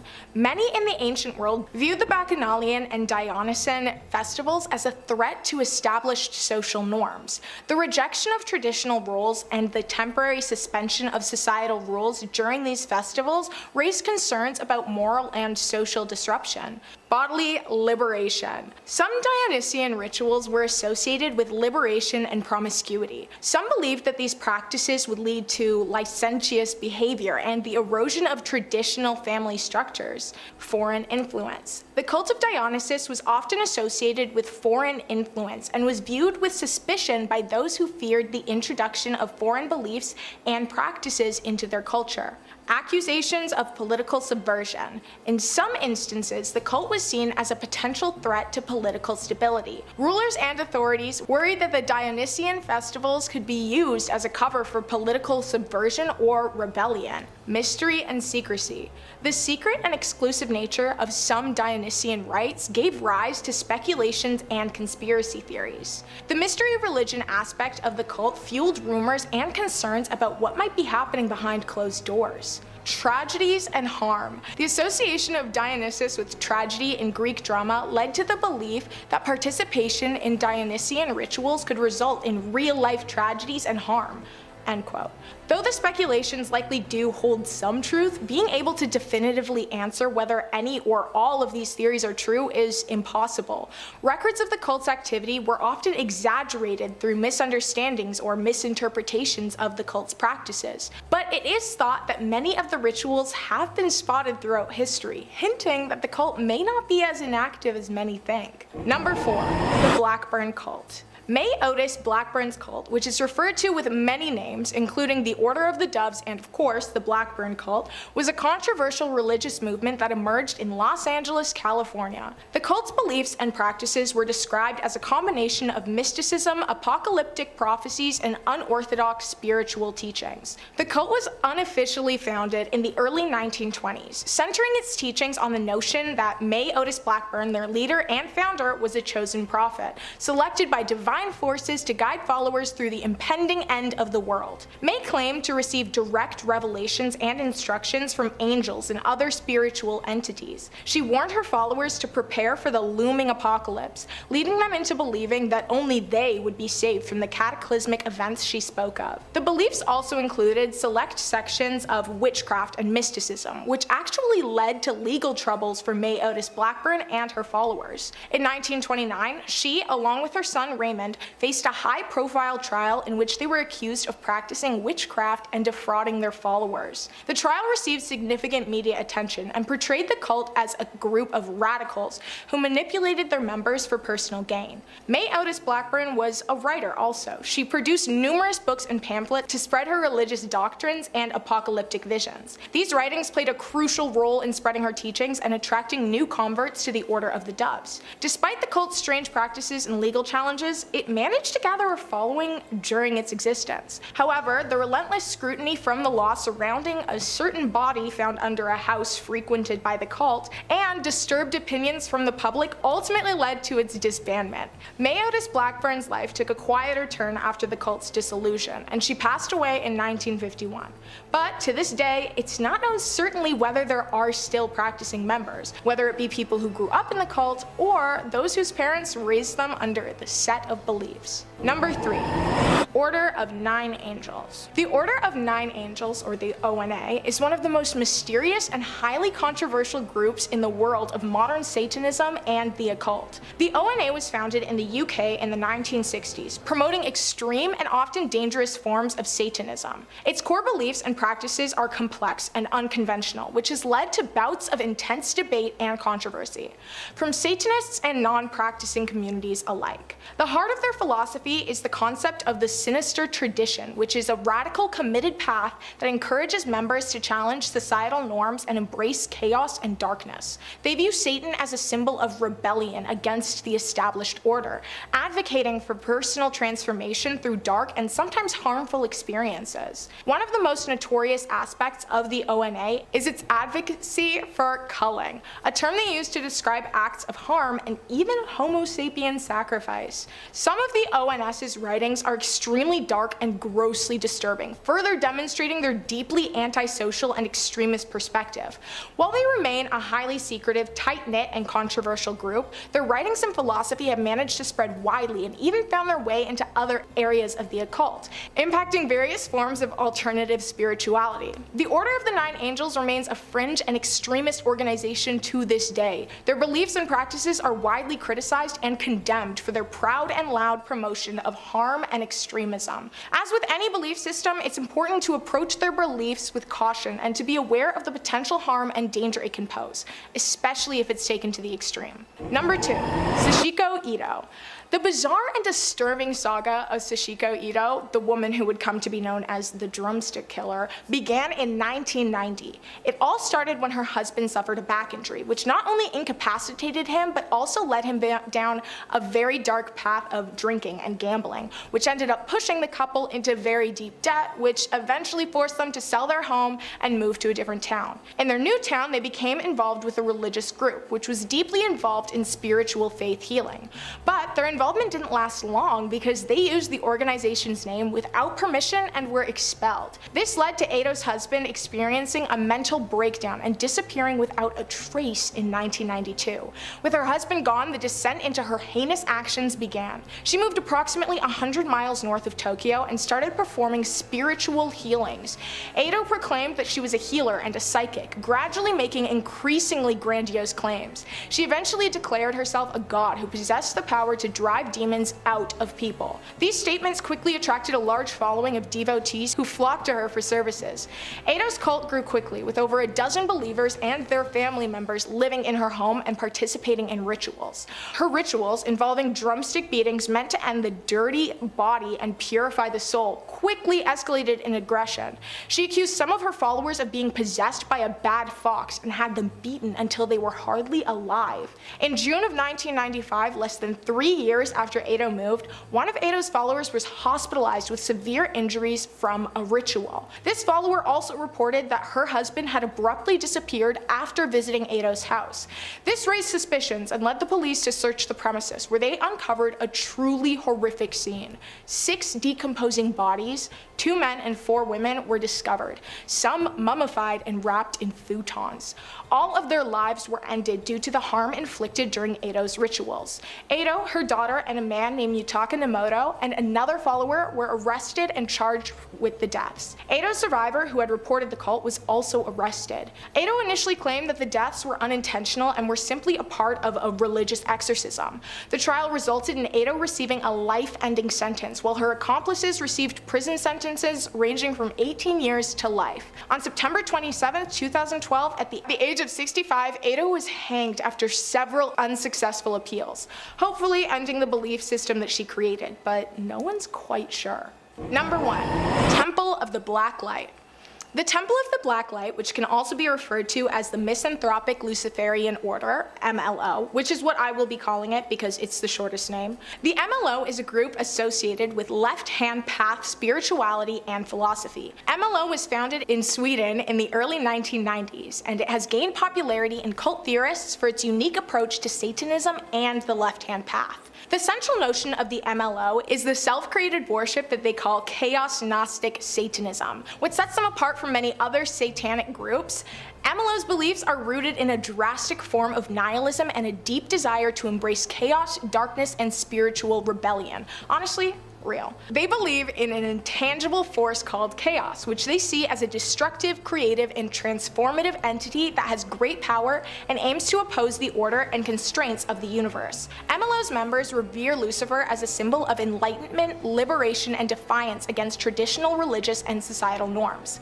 However, their interpretation of Lucifer is much different from popular depictions of him. To them, Lucifer represents a dark and chaotic force that opposes established religion and the moral codes of society. The MLO is known for its extreme and often controversial writings, which explore the esoteric beliefs of the religion in depth. Their texts often feature highly complex and cryptic symbolism, which is intended to be understood by those who are deeply committed to the group's philosophy and not for those outside. I mean, that's a good way to reject skeptics. Like, if skeptics were like, dude, this text doesn't make any sense, the members could just say, yeah, well, duh, you wouldn't get it.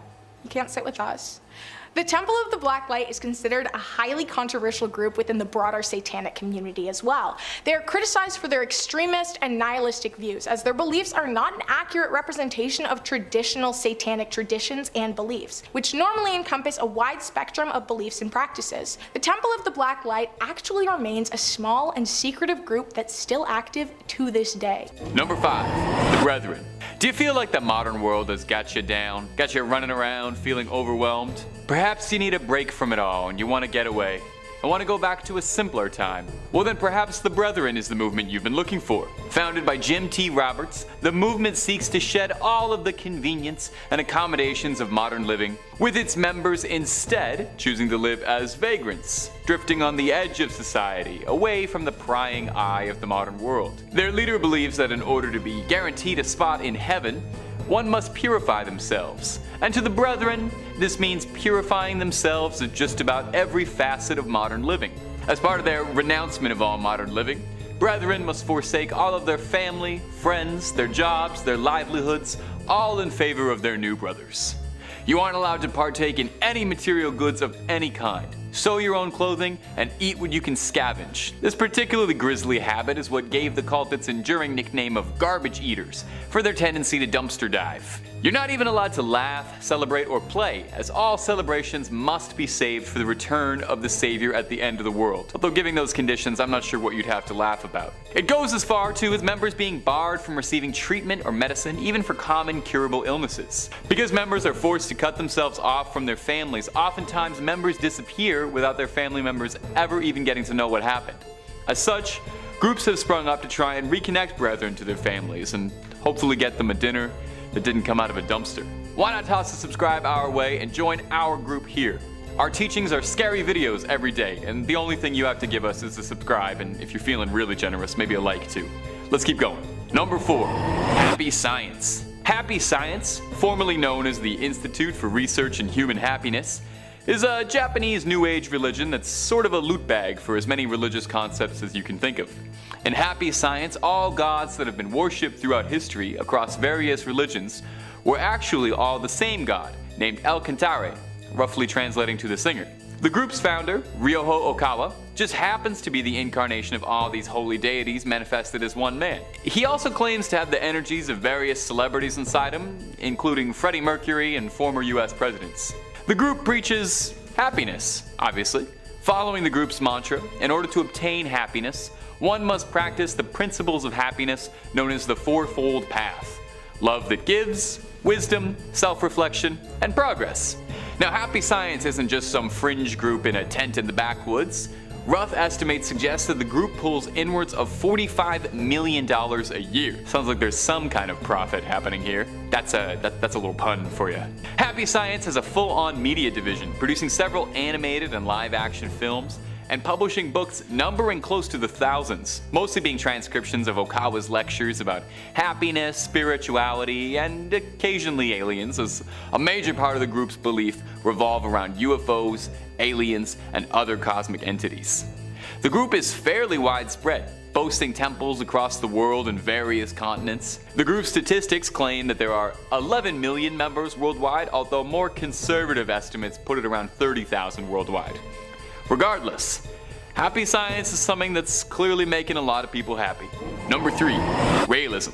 Realism is the teaching that humanity was birthed by a hyper-advanced race of aliens called the Elohim, who genetically engineered us as their children. Our most famous religious leaders over the years were Elohim human hybrids, whose wondrous abilities and powers were mislabeled as prophets. It's said that by 2035, if realism's followers have achieved the tenets correctly and fulfilled the movement's teaching by spreading its message and building an embassy to welcome its 39 prophets, the group rose to prominence in the 1970s when its leader, Claude Vorion, who called himself Rayo, claims he had an experience with a UFO where a spacecraft flying overhead was full of beings who told him about humanity's future and past and handed him a Bible and told him it was his mission to build that embassy. Now, all of this sounds like pretty standard cult stuff, worshipping aliens who are secret progenitors, but where things get pretty interesting and worthy of note is that around 2002, a company called Clonaid, with direct ties to realism, claimed to have done the impossible and cloned a baby girl appropriately named Eve. Immediately, it spurned all kind of controversy, led to several investigations, discussions about the ethics and morality of the situation. But despite all this, no actual evidence of the clone baby ever came up. Eve isn't the only alleged baby birthed this way through Clonade, with several claims of Clonade brand clones being produced since the original story in 2002, all with dubious claims, including controversial rapper Kid Buu, who claims to have been born there. So either Eve is still hiding somewhere, or maybe it was a bit of an exaggeration. Regardless, Clonade charges up to $200,000 for their services, which might seem a bit expensive, but hey, you're getting a great deal on a clone. You're gonna make your money back on that. So if anyone's got a piggy bank just weighing them down, please send me a message and then get back to me and introduce me to you and your clone. Number 2, the Church of Bible Understanding. Hey, real quick for me, what's your favorite Seinfeld episode? Yeah, I probably could have guessed it was the comeback or the contest, and those are both great answers. But what about the checks, where George gets involved with that group of carpet cleaners who end up trying to recruit for a cult, and he's all mad they want his boss, but they don't want him? That's the kind of shenanigan that could only happen to Costanza. Turns out that episode was based on a real group called the Church of Bible Understanding, although at the time they were going by Christian Brothers Carpet Cleaners, no doubt where the idea came from. This undertaking was one of the group's many noble business ventures, including a used van business and a New York chain of used antique stores. Like most cults, the group was led by a charismatic figurehead, one Stuart Trail, who maintained to his followers that only he was capable of understanding the Word of God and understanding how to annoy George Costanza. Their leader was expelled from the Pentecostal church he worshipped at in the early 70s, and after his expulsion, refused to give up the dream and formed his own church, promising a communal lifestyle of salvation. And if reports from former members are to be believed, hard work for below minimum wage. Members were isolated from their friends, families, and communities and encouraged to devote themselves wholly to the church. Besides a less than flattering appearance on Seinfeld, the group most recently made headlines after an orphanage they built in Haiti had burned to the ground, after several claims that orphanages the group had been producing in Haiti had been extremely substandard, shoddy, overcrowded, and dirty. The leader, Stuart Trail, passed away in 2018. Current estimates suggested the group has dwindled down from thousands of members in its heyday to just dozens now. And there's no word if Larry David was ever a member or associated. Number 1, the Nubian Nation. Dwight York had a dream. Like many Americans, he believed in simple things, like amassing an army to help him fight Satan amongst the stars. Let me back that up for you just a little bit and introduce you to the Nubian Nation, or the United Nubian Nation of Moors. Adding just a twist of Christianity, African rituals, and a heavy dose of Egyptian mythology mixed with aliens, Dwight York had a perfect recipe for a wild cult story. The nation believed that they needed to prepare themselves for an inevitable duel of the fates among the stars, and that the 144,000 chosen ones would accompany Dwight into outer space for the fate of the galaxy, zooming away on a flying city to Orion to fight Satan. Now, I have no comment about any of that. Maybe it was the cult of personality, maybe it was the promise that you could potentially get involved in a star war, but this was a surprisingly popular movement around rural Georgia, where York built up a massive compound that looked a bit like a pavilion out of your favorite Egypt-themed amusement park, and bringing in members in droves. As the numbers grew, the mythology grew, incorporating cloning, racial theory, anti-government conspiracy, and a whole lot more. But the dreams of the Starfarers would be cut short when an investigation in 2002 revealed a horrifying truth: that their leader Dwight York was involved in a massive human trafficking operation said to have been comprised of as many of 1,000 people. On May 8, 2002, the Sheriff's Department of Georgia, with the aid of the FBI, shut the entire operation down. York was arrested and sentenced to a life sentence where he's still serving out his 135 years. One Georgia sheriff involved, Sheriff Sills, described the trafficking operation as the best kept secret in Georgia I'd seen in my 47 years as a police officer. The compound was seized and swiftly destroyed. Despite all this though, there are still members out there waiting. Number 5 on this list is Happy Science. Kind of a fun name that they have there for sure, but maybe not the funnest of cults. Ranker says if you're looking for a mashup of world religions, New Age hokum, far-right nationalism, and infrastructure spending, then Japanese cult Happy Science is for you. It was founded in 1986 by Ryoho Okawa, a former salaryman who was enraptured by a group called the Godlight Association. He soon formed formed his own cult of personality called Science of Happiness and changed its name to Happy Science a few years later. Okawa believes he is the human incarnation of a supreme being called El Kenter, who combines Christ, Buddha, Muhammad, and every other prophetic deity to create a 9-dimensional heaven with him at the head. He's also created a massively complex mythology of New Age nonsense while simultaneously founding a political wing called the Happiness Realization Party. Here's where the strangeness goes into overdrive though, as his party advocates a vicious Japanese nationalism devoted to denying historical cruelties, advocating conflict with China and North Korea, and rebuilding Japan's infrastructure. The group claims to have 12 million members around the world, has a multimedia arm, and enjoys tax-exempt status in the US. So basically, if it was up to this group, Japan would be invading China and North Korea and probably well on its way to starting World War III. So yeah, definitely not one that you want to be a part of because that could obviously get very bad very quickly. Not to mention you need to worship this dude who believes that he's the human incarnation of all these cool people. I mean, if he actually is the human reincarnation of all of those people, then that's freaking awesome, but come on guys, I think the likelihood that this dude is Jesus as well as Buddha is pretty low. Number 4 on this list is the Brethren. Yeah, so joining this cult really would just be the worst, guys. You just need to give up so much to do it. Ranker says, also known as Body of Christ and Garbage Eaters, the Brethren are an apocalyptic offshoot of the 70s Jesus movement, eschewing worldly possessions and earthly pleasures to purify themselves for the coming end of the world. Brethren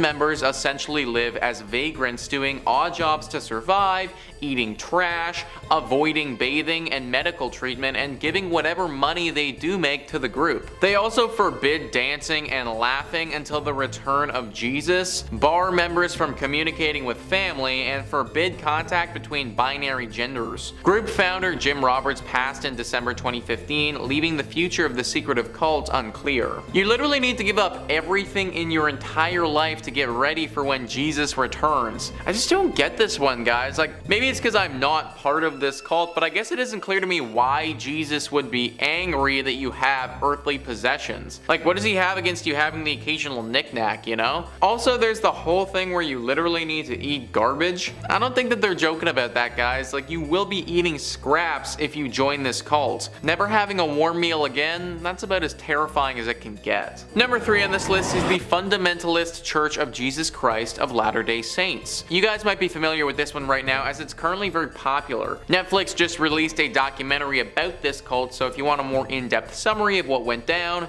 definitely go check that out. Ranker says that this cult was an offshoot of Mormonism that's constantly in the news for unsavory reasons. FLDS openly embraces polygamy, which the mainstream LDS outlawed a century ago. The group has anywhere from 6,000 to 10,000 members in rural Utah and Arizona, with the group having almost total control of 2 small, linked border towns in 2 states. While Mormon splinter groups had been around long before, the FLDS was incorporated in 1991 by a group of men who had been excommunicated by the church. They went through a range of leaders who all declared themselves prophets until being taken over by Rulon Jeffs in 2002. He passed shortly thereafter and his son Warren took over. It was under Warren Jeffs that the FLDS practices of child marriage, bigamy, incest, racism, abandonment of teenage boys all became public knowledge. Jeffs was sent to prison in 2007 but continues to be the de facto head of the church while his successors squabble for power. This cult certainly isn't as powerful as it once was, and you have to imagine that as time goes on and more people are educated on what this cult did in the past, that will continue on a downward trajectory. But for now, they still aren't totally finished, and if you wanted to, then you could join this group. Absolutely do not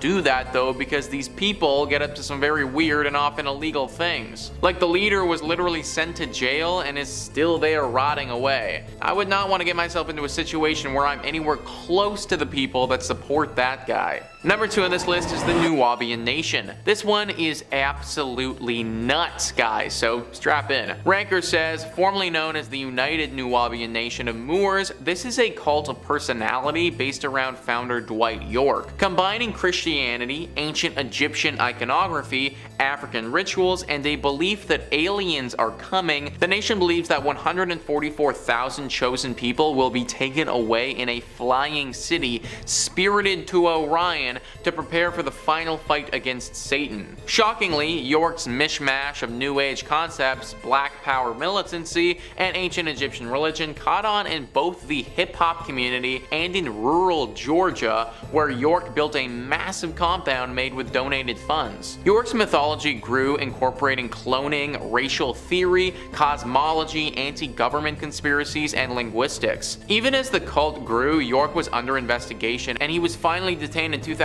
for running a massive human trafficking ring comprising as many as 1,000 individuals. He was sent to prison for life, and his compound was seized and demolished. The group still exists, though in much smaller numbers. If we just ignore all of the human rights violations for a second, which we shouldn't by the way, but let's just do it anyways for one moment, then at the best possible case scenario, you join this cult and then dedicate your life preparing for a battle with Satan that you may not ever have, because not only is that crazy, but you might not even be in the 140,000 people who gets picked to have said battle with Satan. Like, this just doesn't make any sense at all, guys. Then we add back on all of those human rights violations and all the other stuff that York was sent to jail for, and you get one sick and twisted cocktail that is this cult. Number 1 on this list is Church Universal and Triumphant. Yet another cult of personality in New Age clothes, the CUT was founded in 1975 as an offshoot of a different movement,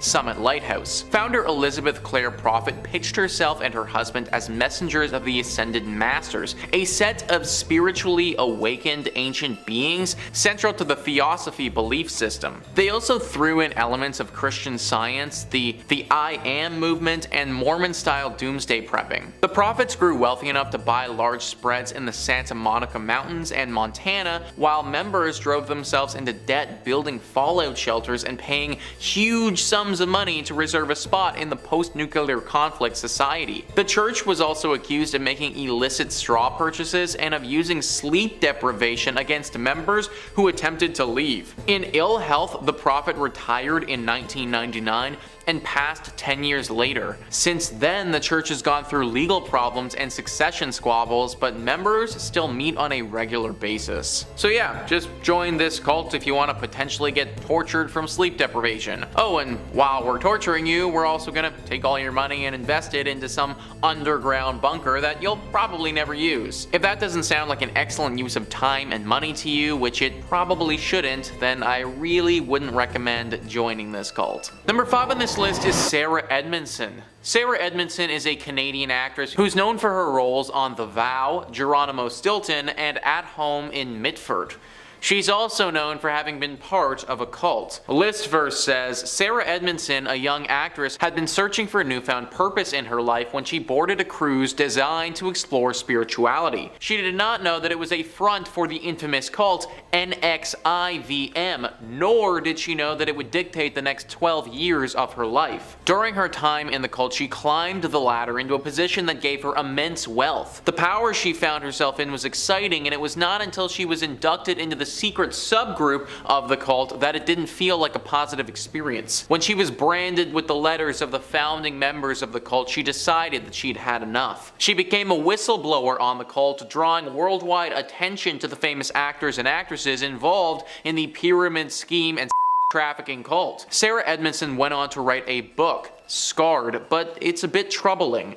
She lured many young women into the cult, but her book seems strangely void of guilt or remorse. Instead, her writing is self-indulgent and gossip-filled. Though she was certainly abused within the cult, she was not blameless for her own wrongdoings. Interesting. If what Listverse says is true, then Sarah might not have been completely from blame for some of the stuff that happened in this cult. I looked into some of what the cult did, and it was not good, guys. This cult was rotten to the core. The founder, Keith Raniere, finally got his though. He was recently sentenced to 120 years in prison. Number 4 on this list is Brielle Decker. Brielle's story is one that is truly moving. Brielle is a true hero. Not only did she escape the fundamentalist Church of Jesus Christ of Latter-day Saints cult, she established a refuge at the cult headquarters after the cult leader was arrested. FLDS, a polygamous cult, was led by Warren Jeffs. During his reign, he forced approximately 80 women and children into marriages. Brielle, who was born into the FLDS, knew from a young age that she would be forced to marry the middle-aged man. When she turned 18, he prepared their wedding ceremony and she had no choice but to go along with it. Around this time, the FBI charged Jeffs for forcing an underage girl into marriage and later conducted a raid on the FLDS compound where they discovered just how many children Jeffs had forced into marriage. Jeffs was, of course, charged and sentenced to 20 years in prison. The $100 million FLDS fund, which was seized by the government, was partially given to Brielle to buy Jeffs' mansion and turn it into a refuge for victims. Even though she went through some really horrible stuff, Decker's character remained intact. And now she's taken the experience that happened to her and turned it into a way to help all the others who were affected. Big shout out to Brielle. Number 3 on this list is Anna LeBaron. A lot of people get poached at a young age to join cults.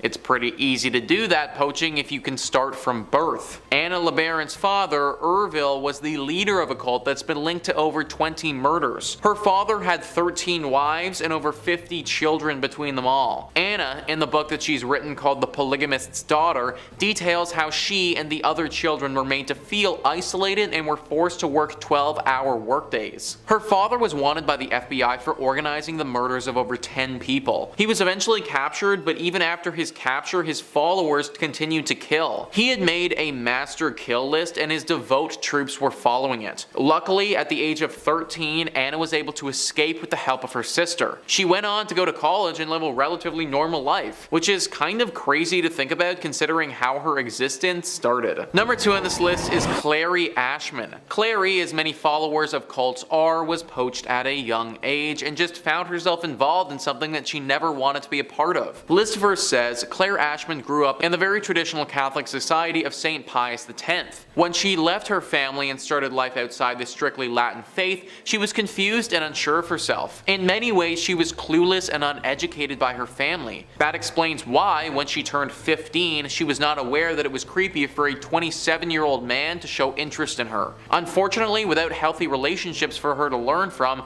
Claire accepted a marriage proposal from the man. Shortly after their marriage, her husband discovered the Order of St. Charbel, and Claire found herself smack in the middle of a doomsday cult. Claire was even more confused when she was selected as a princess of the church and was destined to marry the cult leader. For 6 years, she grappled with the controlling hand of the church and her husband, until one day she got her hands on a book called The Beautiful Side of Evil, which first unveiled the term cult to Claire. She understood at once that she was in a cult and began learning about how to open a bank account, how to sign a lease on an apartment, and how to be free. After learning more about how to survive outside the cult, Claire escaped.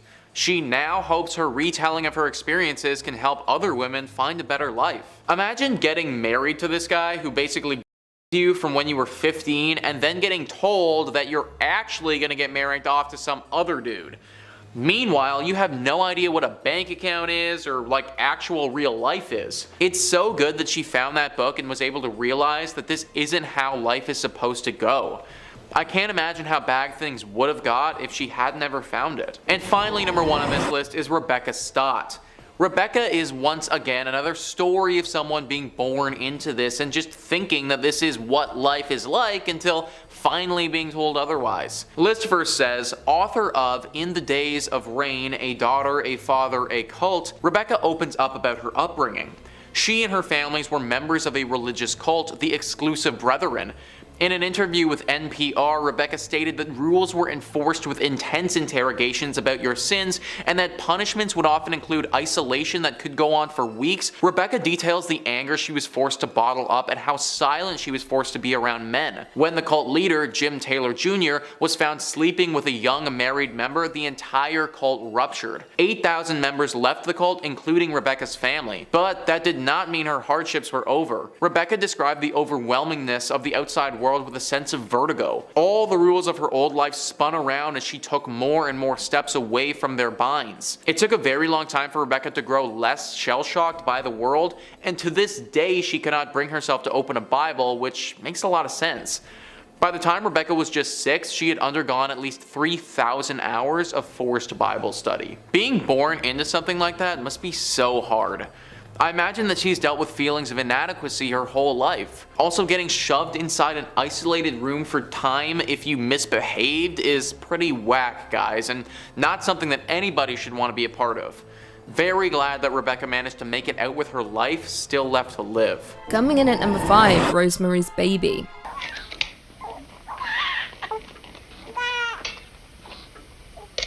Roman Polanski's masterpiece, Rosemary's Baby, set the standard for many cultist horror movies, particularly in the way it reveals the cult, using a steady and slow build and paranoia, confusing us as to what exactly is even happening. This 1968 horror stars Mia Farrow and chronicles the story of a pregnant woman who suspects that an evil cult wants to take her baby for use in their rituals. However, it is quickly revealed that her husband has made a deal with the devil for success in his acting career, and the price is offering up his wife as a surrogate mother for something truly evil. Satan's son. That's right, the cult uses Rosemary as a sacrificial lamb for Satan's grand return through his own offspring, and it is truly terrifying. The general sense of unease throughout the movie is why Rosemary's Baby is an absolute classic, and perhaps one of the scarier movies in the horror genre. The horrors depicted on and off the screen aided in the rumour that the film was actually cursed by the cult and summoned demons, with many incidents occurring off-screen to the cast and crew, including the slaying of Roman Polanski's wife, Sharon Tate, at the hands of the Manson family. Coming in at number 4, VHS 2, Safe Haven. Safe Haven is one of 4 sections in the 2013 anthology found footage sequel VHS 2, with the segment being directed by Timo Tjahjanto and Gareth Hugh Evans, and being the best section in the entirety of the movie. The plot follows a news crew composed of 4 members, who infiltrate an Indonesian cult in the hopes of shooting a documentary about their mysterious activities. Inside the building they find the walls adorned in bizarre symbols, school children in classrooms, and women dressed in white garments. One of the crew, Malik, then overhears that his fiancée Lena is pregnant with another crew member's child, Adam. Things then descend into total madness. The deeper the crew go inside the building, with Lena being abducted by several women, with the cult hunting down the crew members for sacrificial reasons. Now, with only 29 minutes to play with, Evans and Tjahjanto don't hold back, not even for a second, with the segment being insanely action-packed and gore-filled from start to finish. Not to mention it builds to an insane, gore-soaked climax that will shock the audience. The cult are successful in their demon summoning, with the beast making its grand appearance towards the final moments of the movie, and it does not disappoint. Coming in at number 3, we have Children of the Corn. Children in horror movies are already creepy, but put them in a cult composed solely of children, then you have a recipe for absolutely terrifying scares. Children of the Corn, based on the book of the same name by Stephen King, is a supernatural folk horror starring Linda Hamilton and Peter Horton, and is set in a fictitious rural town of Gatlin, Nebraska. The film tells the story of a malevolent entity referred to as He Who Walks Behind the Rose, which entices the town's children to ritually murder all the town's adults and a couple driving across the country to ensure a successful corn harvest. As the couple arrive in the small, seemingly abandoned town, they discover the congregation of children led by a girl named Rachel, with them performing a cultural birthday ritual for Amos by drinking his blood from a pentagram-shaped cut on his body. Amos has turned 19, therefore is considered old enough for his passing, joining their god in the cornfield. Now, while the movie as a whole was a little disappointing, it does deliver on the horrors of cults. Not to mention there were 7 sequels, with the first being far superior. The cult movie in turn gained a cult following, with it being a hit among movie lovers. Coming in at number 2, we have Hereditary. One of 2 Ari Aster movies on our list, Hereditary was a surprise horror movie, with the reveal of its cult being kept a secret for much of the movie, making it incredibly unexpected when it begins to unfold. Released in 2018, Hereditary is Ari Aster's directorial debut, with it starring Toni Collette and Alex Wolff as a family haunted by a mysterious presence after the death of their secretive grandmother. However, what begins as a sober family drama very quickly descends into a crazy supernatural horror, What begins as a slow burn quickly catapults into a disturbing horror after an incident involving the family's son and daughter, leaving viewers covering their mouths. As a result of the incident, the mother, Annie, is forced to turn to a support group member, Jones, for support, learning ways she can contact the realm of the supernatural. However, this has devastating consequences, with her awakening something that should never have been awoken. Viewers very quickly learn that a demon-worshipping cult are the true causes of the family's misery and pain. Worse still, Ari Aster plants Easter eggs throughout the movie as a way of warning us of things to come. However, saying that, most of us may have missed these subliminal messages, but what I can say is, the wall-crawling demon was revealed long before the last 30 minutes of the movie, with the cult being there all along, watching the family and waiting for their moment. The cult in Hereditary are worshippers of Paimon, one of Lucifer's most obedient devotees, who rules 200 legions of angels, and is connected to the Tree of Death, hence why the treehouse in Hereditary is so important. The summoning of Paimon is gradual throughout the movie, but when he finally arrives and seeks solace in the body of one of the characters, well, it's enough to send shivers down anyone's spine. And finally, coming in at number 1, we have Midsommar. There are a few things more terrifying than a cult in horror movies. A group of people devoted to a dark higher power who will do absolutely anything to appease the deity. No movie displays this as effectively as Ari Aster's Midsommar. Released in 2019, Midsommar is a folk horror film starring my queen, Florence Pugh, and follows a group of friends who travel to Sweden for a festival that occurs once every 90 years, only to find themselves in the clutches of a pagan cult. Now, unlike Ari Aster's Hereditary, Midsommar lays out its intentions from the very start of the movie. The movie kicks off with Dani discovering the death of both her sister and parents, with the incident putting a strain on Dani's relationship with her already distant boyfriend Christian. Not long after, she learns that Christian has planned a trip to Sweden with his friends to attend a midsummer celebration at an ancestral commune, so the group packs up and heads out. Things very quickly descend into madness, with the group arriving and being met by a large group of white cult members in a very peculiar white outfit, with Dani realizing that something isn't quite right here. However, her concerns are proven correct when 2 commune elders die by senicide via leaping from a cliff top. When the male elder survives the fall, the cult mimics his wails of agony and crushes his skull with a mallet. Yeah, things aren't fun in Sweden right now. Now, without ruining much more for those who haven't watched it yet, the cult does what is necessary to summon the dark higher power that they worship, with the American tourist being used as a sacrifice for the demon. Now, more interesting still, while this movie isn't entirely based on a real cult, director Ari Aster does describe it as a stew of sorts. I quote, "We're drawing from actual Swedish traditions. We're drawing from Swedish folklore. We're drawing from Norse mythology." All in all, Midsommar successfully draws on the disturbing conventions of cultist horror to generate a sense of dread and unease, making it my favourite folk horror movie and cult horror movie of all time. In 5th place, we have NXIVM. I thought I'd kick off today with the most recent cult on our list. NXIVM was started in 1998, making it younger than I am. Founder Keith Rainier originally promoted NXIVM as a self-help organization with workshops and classes on empowerment. NXIVM amassed more than 18,000 followers across North America until 2017, when members came forward to expose the not-so-good practices of a secret society within the group. Women were recruited under the false pretense that they were joining a sisterhood of sorts, but it ended up being a sex cult. So a pyramid scheme existed within the group, with Keith, who members called Vanguard, at the top, followed by Masters, who recruited other women to the secretive group, and at the bottom were the newest recruits, who were referred to as slaves. A former member explained that in order to be admitted to the secret club, she had to give her master naked photos and other compromising documents that would be used as blackmail if she ever told anyone about the group's existence. She was also told that another part of the initiation process was getting a small tattoo, but when the day of the marking arrived, instead of a tattoo, the new members were told to undress, and their master branded them with a design that included Keith's initials right above their pelvic area. Each woman was instructed to say, and I quote, "Master, please brand me, it would be an honor."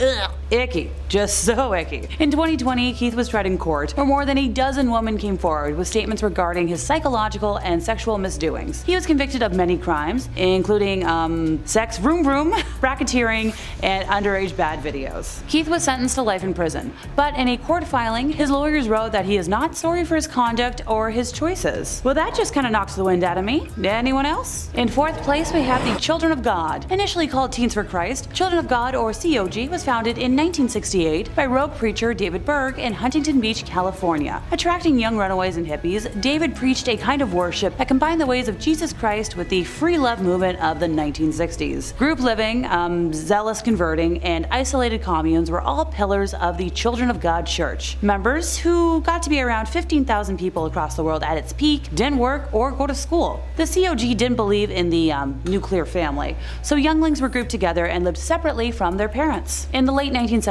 COG became notorious for the sexual practices that one of the founders' own daughters later described as religious sexual coercion. David coined the term flirty fishing, which was a sexual practice in which women would allegedly have sex with men to bring them into the cult. If that wasn't scummy enough, he also promoted and encouraged the sexualization of younglings within the COG community. As David manipulated the COG family with his sadistic practices, members started leaving the community, including the families of actors Joaquin Phoenix and Rose McGowan, who both grew up in the communes. Former COG members began coming forward in the early 1990s, describing an environment that permitted and encouraged the physical and sexual taking advantage of younglings. Ricky DuPuy appeared on a talk show in 1993 and revealed that he'd been ordered by the group to forcibly fornicate with someone barely in the double digits of age. Ricky later took his own life, sadly like many other members of the group, including the founder's son, Ricky Rodriguez, who was sexually taken advantage of throughout his life by his father and the group. Although David died in 1994 while under FBI investigation, the cult continues to exist and now goes by the name Family International, although the group claims that the horrific practices are a thing of the past. Sure.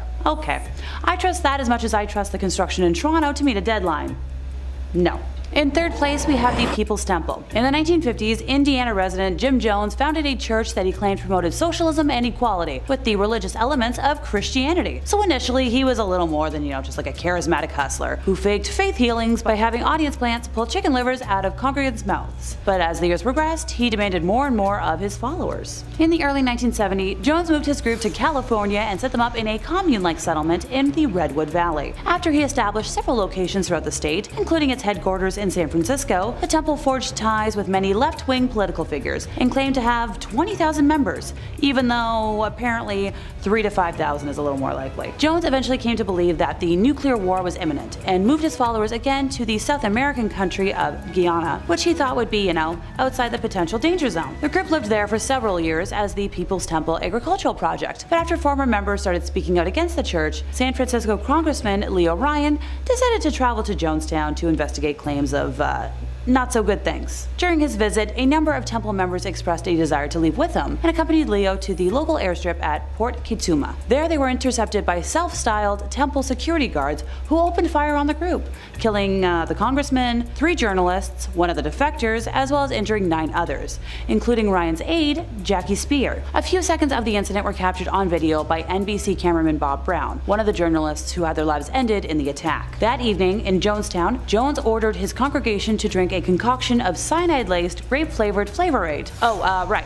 This is where the phrase drinking the Kool-Aid originates. All in all, 918 people died. This includes 4 that died at the temple headquarters that night in the Guyanese capital of Georgetown. Some members resisted ending their lives and were injected with fatal doses of cyanide, as were those too young to drink the drink, and some others survived by fleeing through the jungle. Until 9/11, it was the largest loss of American civilian life in history, which sends a chill down my spine to just think about. Just a teensy little side note, by the way. Surviving temple members of the mass death in the US announced their fears of being targeted by a hit squad composed of Jonestown survivors. Similarly, in 1979, the Associated Press reported a US congressional aide's claim that there were 120 white brainwashed assassins out from Jonestown awaiting the trigger word to pick up their hit. Temple insider Michael Prokes, who had been ordered to deliver a suitcase which contained temple funds, which were supposed to be transferred to the Communist Party of the Soviet Union, killed himself in March of 1979, 4 months after the Jonestown incident. In the days leading up to his death, Michael sent notes to several people, together with a 30-page statement he had written about the temple. He had arranged for a press conference in a Modesto, California motel room, during which he read a statement to the 8 reporters who attended,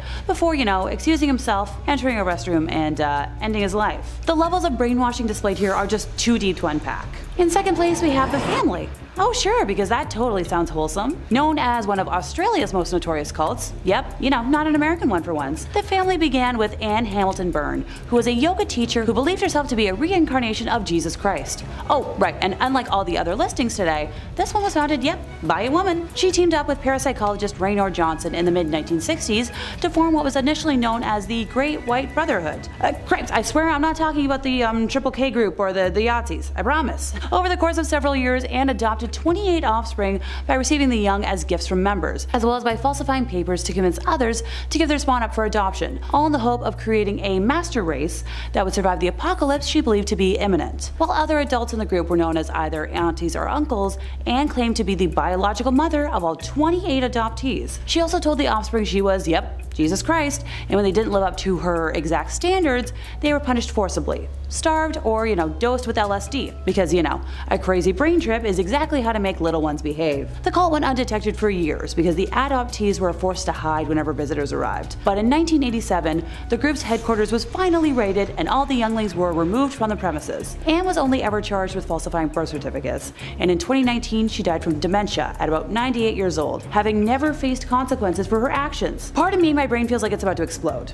They had 32 years to nail her, and all she got was falsifying birth certificates? I feel like giving underage folks LSD should have been, the priority of offense charging. In first place, we have Shinrikyo. Founded by Shoko Asahara in 1984, Shinrikyo is a Japanese new religious movement and doomsday cult who first made headlines in the late 80s amid accusations that Asahara was forcing members to donate money to the group and holding them against their will. Oh, pardon me, I'll backtrack for a moment. Although was, from the beginning considered controversial in Japan, it was not initially associated with serious crimes. Public relations activities included publishing comics and animated cartoons that attempted to tie its religious ideas to popular anime and manga themes, including space missions, powerful weapons, world conspiracies, and the quest for ultimate truth. Like many cult leaders, Asahara believed in an imminent doomsday, this time caused by a world war started by the United States. And of course, according to him, only his followers would survive. I feel like a broken record, but don't worry. This wouldn't be in first place if it wasn't worse than, drinking the Kool-Aid, giving underagers LSD, and branding. Okay, well, worse in my opinion. I'll admit, my brain's a little warped these days for a morality scale. In 1991, began using wiretapping to get NTT uniforms and equipment and created a manual for wiretapping. In July of 1993, cult members sprayed large amounts of liquid containing Bacillus anthracis spores from a cooling tower on the roof of Shinrikyo's Tokyo headquarters. However, their plan to cause an anthrax epidemic failed. The attack resulted in a large number of complaints about, bad odors, but no infections. At the end of 1993, the cult started secretly manufacturing the nerve agent sarin, and later VX. So tested its sarin on sheep at Banjawarn Station, a remote pastoral property in Western Australia, killing 29 sheep. Both sarin and VX were then used in several assassinations and attempts over 1994 to 1995. In 1995, the group executed a sarin gas attack in the Tokyo subway, which caused the deaths of 12 people and injured 50 more. The group says that those who carried out the attacks did so secretly, without being known to other executives and ordinary believers. After that attack, Japanese authorities learned that the group had also been responsible for the death of lawyer Tsutsumi Sakamoto, who was working on a class action lawsuit against Shinrikyo at the time of his death. Almost forgot. The group also killed his wife and descendant. On the 6th of July 2018, after exhausting all appeals, Asahara and 6 followers on death row were executed as punishment for the 1995 attacks and other crimes. So I'm glad that unlike the last leader I discussed, some justice was actually served in this situation. 6 additional followers were executed on the 26th of the same month. At 12:10 a.m. on New Year's Day of 2019, at least 9 people were injured when a car was deliberately driven into crowds celebrating the New Year on Takashita Street in Tokyo. Local police reported the arrest of Kazuhiro Kusakabe, the suspected driver, who allegedly admitted to intentionally ramming his vehicle into crowds to protest his opposition to the death penalty, specifically in retaliation for, the execution of the aforementioned cult members. Number 5, Scientology. I figured it was the easiest to kick off today, with the most obvious cult, and personally for me, the scariest. Scientology is a set of beliefs and practices invented by the American author L. Ron Hubbard, who developed a series of ideas that he called Dianetics, which he represented as a form of therapy. Okay, yeah, that's great therapy. An organization that he established in 1950 to promote it went bankrupt, and he lost the rights to his book in 1952. He then recharacterized his ideas as a religion for tax purposes and renamed them Scientology. By 1954, he had regained the rights to Dianetics and founded the Church of Scientology, which remains the largest organization promoting Scientology today. There are practitioners independent of the church in what is called the Free Zone, and estimates put the number of Scientologists at just under 40,000 people worldwide. So, not a lot of people at all, just a small town. Scientology beliefs include reincarnation and that traumatic events cause problematic engrams in the mind. They claim that an activity called auditing can remove the bad engrams. A fee is charged, though, for each session of auditing. Once an auditor deems an individual free of engrams, typically after several years, they are given the status of clear. After being deemed clear, adherents can take part in further activities called operating thetan levels, which require further payments. The operating thetan texts are kept secret for most followers and are revealed only after adherents have typically given hundreds of thousands of dollars to the Scientology organization. If you don't have ridiculous amounts of money to burn, don't worry, they're freely available online on sites such as WikiLeaks. And if you don't want to waste your time, these texts say past lives took place in extraterrestrial cultures. Look, I don't agree with Scientology, but I do agree with aliens visiting Earth. But these involve an alien called Xenu, described as a planetary ruler that existed 70 million years ago who brought billions of aliens to Earth and killed them with thermonuclear weapons. Yeah, I totally believe that. Despite being kept secret from most followers, this forms the essential mythological framework of Scientology's crazy logic? From soon after their formation, these groups have generated considerable opposition and controversy, in several instances because of their illegal activities. In 1967, Hubbard established a new elite group, the Sea Organization, or Sea Org, the membership of which was drawn from the most committed members of the church. By 1981, the 21-year-old David Miscavige, who had been one of his closest aides in the Sea Org, rose to prominence. Hubbard died at his ranch in Creston, California on January 24th of 1986, and Miscavige succeeded Hubbard as the head of the church, a position he holds till this day. If you really want a mystery to solve, try and find David's wife. In 2013, actress Leah Remini, a former Scientologist and vocal critic of the organization, filed a missing persons report with the Los Angeles Police Department concerned about her disappearance. The LAPD allegedly contacted Shelley and closed the case within hours. Despite assurances from Church of Scientology spokespeople that Shelley Miscavige is alive and well, many continue to express skepticism. In 2022, after hearing about an investigation into now retired LAPD Captain Corey Palka about alerting others of confidential police investigations, Remini revealed photographs of Palka accepting a $20,000 check from Scientology for LAPD charities and one of a Scientology information kiosk located in the LAPD Hollywood division. While speaking with Palka in his office, Remini noticed a letter of thanks to him from Scientology with an invitation to lunch at their celebrity center. So, bribery.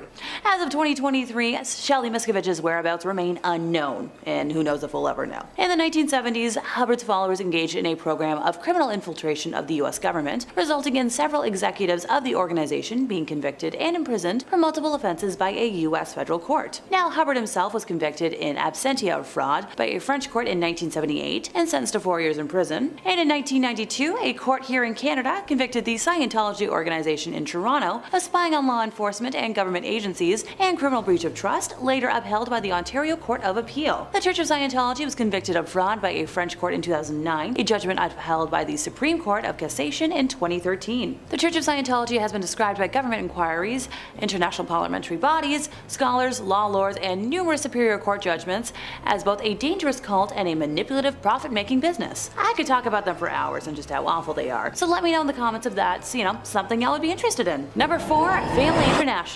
Initially called Teens for Christ, Children of God, or COG, it was founded in 1968 by rogue preacher David Berg in Huntington Beach, California. Attracting young runaways and hippies, David preached a kind of worship that combined the ways of Jesus Christ with the free love movement of the 1960s. Group living, zealous converting, and isolated communes were all pillars of this church. Members, who amounted to around 15,000 people across the world at its peak, didn't go to work or go to school. And they also didn't believe in the nuclear family, so younglings were grouped together and lived separately from their parents. In the late 1970s, COG became notorious for the sexual practices that one of the founder's own daughters later described as religious sexual coercion. David coined the term flirty fishing, which was a sexual practice in which women would allegedly have sex with men to bring them into the cult. And if that wasn't scummy enough, he also promoted and encouraged the sexualization of younglings within the COG community. As David manipulated the COG family with his sadistic practices, members started leaving the community, including the families of actors Joaquin Phoenix and Rose McGowan, who both grew up in the communes. Former COG members began coming forward in the early 1990s, describing an environment that permitted and encouraged the physical and sexual taking advantage of younglings. Ricky Dupuis appeared on a talk show in 1993 and revealed that he'd been ordered by the group to forcibly fornicate with someone barely in the double digits of age. Ricky later took his own life, sadly, like many other members of the group, including the founder's son, Ricky Rodriguez, who was sexually taken advantage of throughout his life by his father and the group. Although David died in 1994 while under FBI investigation, the cult continues to exist and now goes by the name Family International, although the group claims that the horrific practices are a thing of the past. Why do I not believe them? Number 3, the Fundamentalist Church of Jesus Christ of Latter-day Saints, known as FLDS for short. Time to focus on the fundamentalist sects that split off when the core religion opted to renounce the practice of polygamy. Technically speaking, polygamy is the practice or custom of having more than one wife or husband at the same time. And while I'm not judging multiple partners or open relationships when they're consensual or of age, there's a lot of ick to unpack here. It is estimated that 6,000 to 10,000 members reside within the congregate sister sites of Hilldale, Utah, Colorado City, Arizona, El Dorado, Texas, West Cliff, Colorado, Mancos, Colorado, Creston and Bountiful, British Columbia, and Pringle, South Dakota. Those who wish to continue the practice remained Mormon, but on their own terms. Polygamy remains, illegal, and in 1953, an entire FLDS community was arrested in Short Creek, Arizona, otherwise known as modern-day Colorado City, and most had their little ones taken from them for safety. A compound in Texas was raided in 2008 after Child Protective Services was made aware of allegations of poor living situations. Over 400 younglings were taken from the compound and placed in CPS custody. So I remember hearing about the raid while watching the Oprah Winfrey Show with my mom of all things. If my brain serves me right, it was about 10 months after the raid when all of the younglings were returned to the Yearning for Zion Ranch, and it was such huge news that she was being granted access to this top secret compound. Leader of the FLDS, Warren Jeffs, remains in his position, despite being in prison for life after acts against minors. Number 2, Shinrikyo. Founded by Shoko Asahara in 1984, Shinrikyo is a Japanese new religious movement and doomsday cult who first made headlines in the late 80s amid accusations that Asahara was forcing members to donate money to the group and holding them against their will. Pardon me, I'll backtrack for a moment. Although was, from the beginning considered controversial in Japan, it was not initially associated with serious crimes. Public relations activities included publishing comics and animated cartoons that attempted to tie its religious ideas to popular anime and manga themes, including space missions, powerful weapons, world conspiracies, and the quest for ultimate truth. Like many cult leaders, Asahara believed in an imminent doomsday. This time it was caused by a world war started by the United States. And of course, according to him, only his followers would survive. In 1991, began using wiretapping to get NTT uniforms and equipment and created a manual for wiretapping. In July of 1993, cult members sprayed large amounts of liquid containing Bacillus anthracis spores from a cooling tower on the roof of Shinrikyo's Tokyo headquarters. However, their plan to cause an anthrax epidemic failed. The attack resulted in a large number of complaints about bad odors, but no infections. Thank goodness. But by the end of 1993, the cult started secretly manufacturing the nerve agent sarin and later VX. Tested its sarin on sheep at Banjawarn Station, a remote pastoral property in Western Australia, killing 29 sheep. So both sarin and VX were then used in several assassinations and attempts between 1994 to 95. In 1995, the group executed a sarin gas attack in the Tokyo subway, which caused the deaths of 12 people and injured 50 more. The group says that those who carried out attacks did so secretly, without being known to other executives and ordinary believers. After that attack, Japanese authorities learned that the group had also been responsible for the death of lawyer Tsutsumi Sakamoto, who was working on a class action lawsuit against Shinrikyo at the time of his death. Almost forgot, the group also killed his wife and descendant. Yes, independent people. On July 6th of 2018, after exhausting all appeals, Asahara and 6 followers on death row were executed as punishment for the 1995 attacks and other crimes. So I'm glad that unlike, some of the other folks I've discussed today, some justice was actually served in this situation. 6 additional followers were executed on the 26th of the same month, and at 12:10 a.m. on New Year's Day of 2019, at least 9 people were injured when a car was deliberately driven into crowds celebrating the New Year on Takashita Street in Tokyo. Local police reported the arrest of Kazuhiro Kusakabe, the suspected driver, who allegedly admitted to intentionally ramming his vehicle into crowds to protest his opposition to the death penalty, specifically in retaliation for the execution of the before-mentioned cult members. Number 1. Good News International Church. The Good News International Ministries, GNIM for short, or Good News International Church, was founded by Paul Mackenzie and his first wife in 2003. So this group attracted international attention in April of this year when it was revealed that Mackenzie had allegedly instructed members to starve themselves to meet Jesus before the end of the world, which has resulted in the deaths of over 400 people. And when you consider more than 600 people have been reported missing, it's just a yikes situation. About 65 rescued followers were charged with attempted self-ending of life after they refused to eat during their stay at a rescue center. The Doomsday Cult is adamantly anti-Western, and with amenities such as healthcare, education, and sports being dismissed as evils of Western life, and with Mackenzie condemning the United States, the United Nations, and the Catholic Church as tools of Satan. Look, I'm all for condemning the Catholic Church, but calling it a tool of Satan feels like an oxymoron. The group devotes much of its teachings to the end times, ergo they've been dubbed a doomsday cult, the definition of which is a cult that believes in apocalypticism and millenniarism, including both these, that predict disasters and those that attempt to destroy the entire universe. Mackenzie founded the GNIM in 2003 and accumulated a sizable following, largely due to convincing his followers that he could speak directly with God. Beginning in the late 2010s, Mackenzie's church began to receive a renewed wave of scrutiny regarding the internal practices of the organization, particularly in 2017 when Mackenzie and his wife faced several charges relating to the church. He was chastised for inciting students to abandon their education after denouncing it as ungodly, as well as radicalizing and denying medical care to them afterwards. Several students died as a result, and in 2017, 93 students were rescued by government authorities from the group. After another arrest in 2019, he departed Malindi and headed to the Shakahola forest, where the mass starvation occurred earlier this year. Now, Mackenzie did not join his followers in the mass starvation. In fact, a dietary menu was found on the wall in one of the special houses in the forest, believed to be his resting room. He's currently under police custody as the process of exhuming the bodies continues.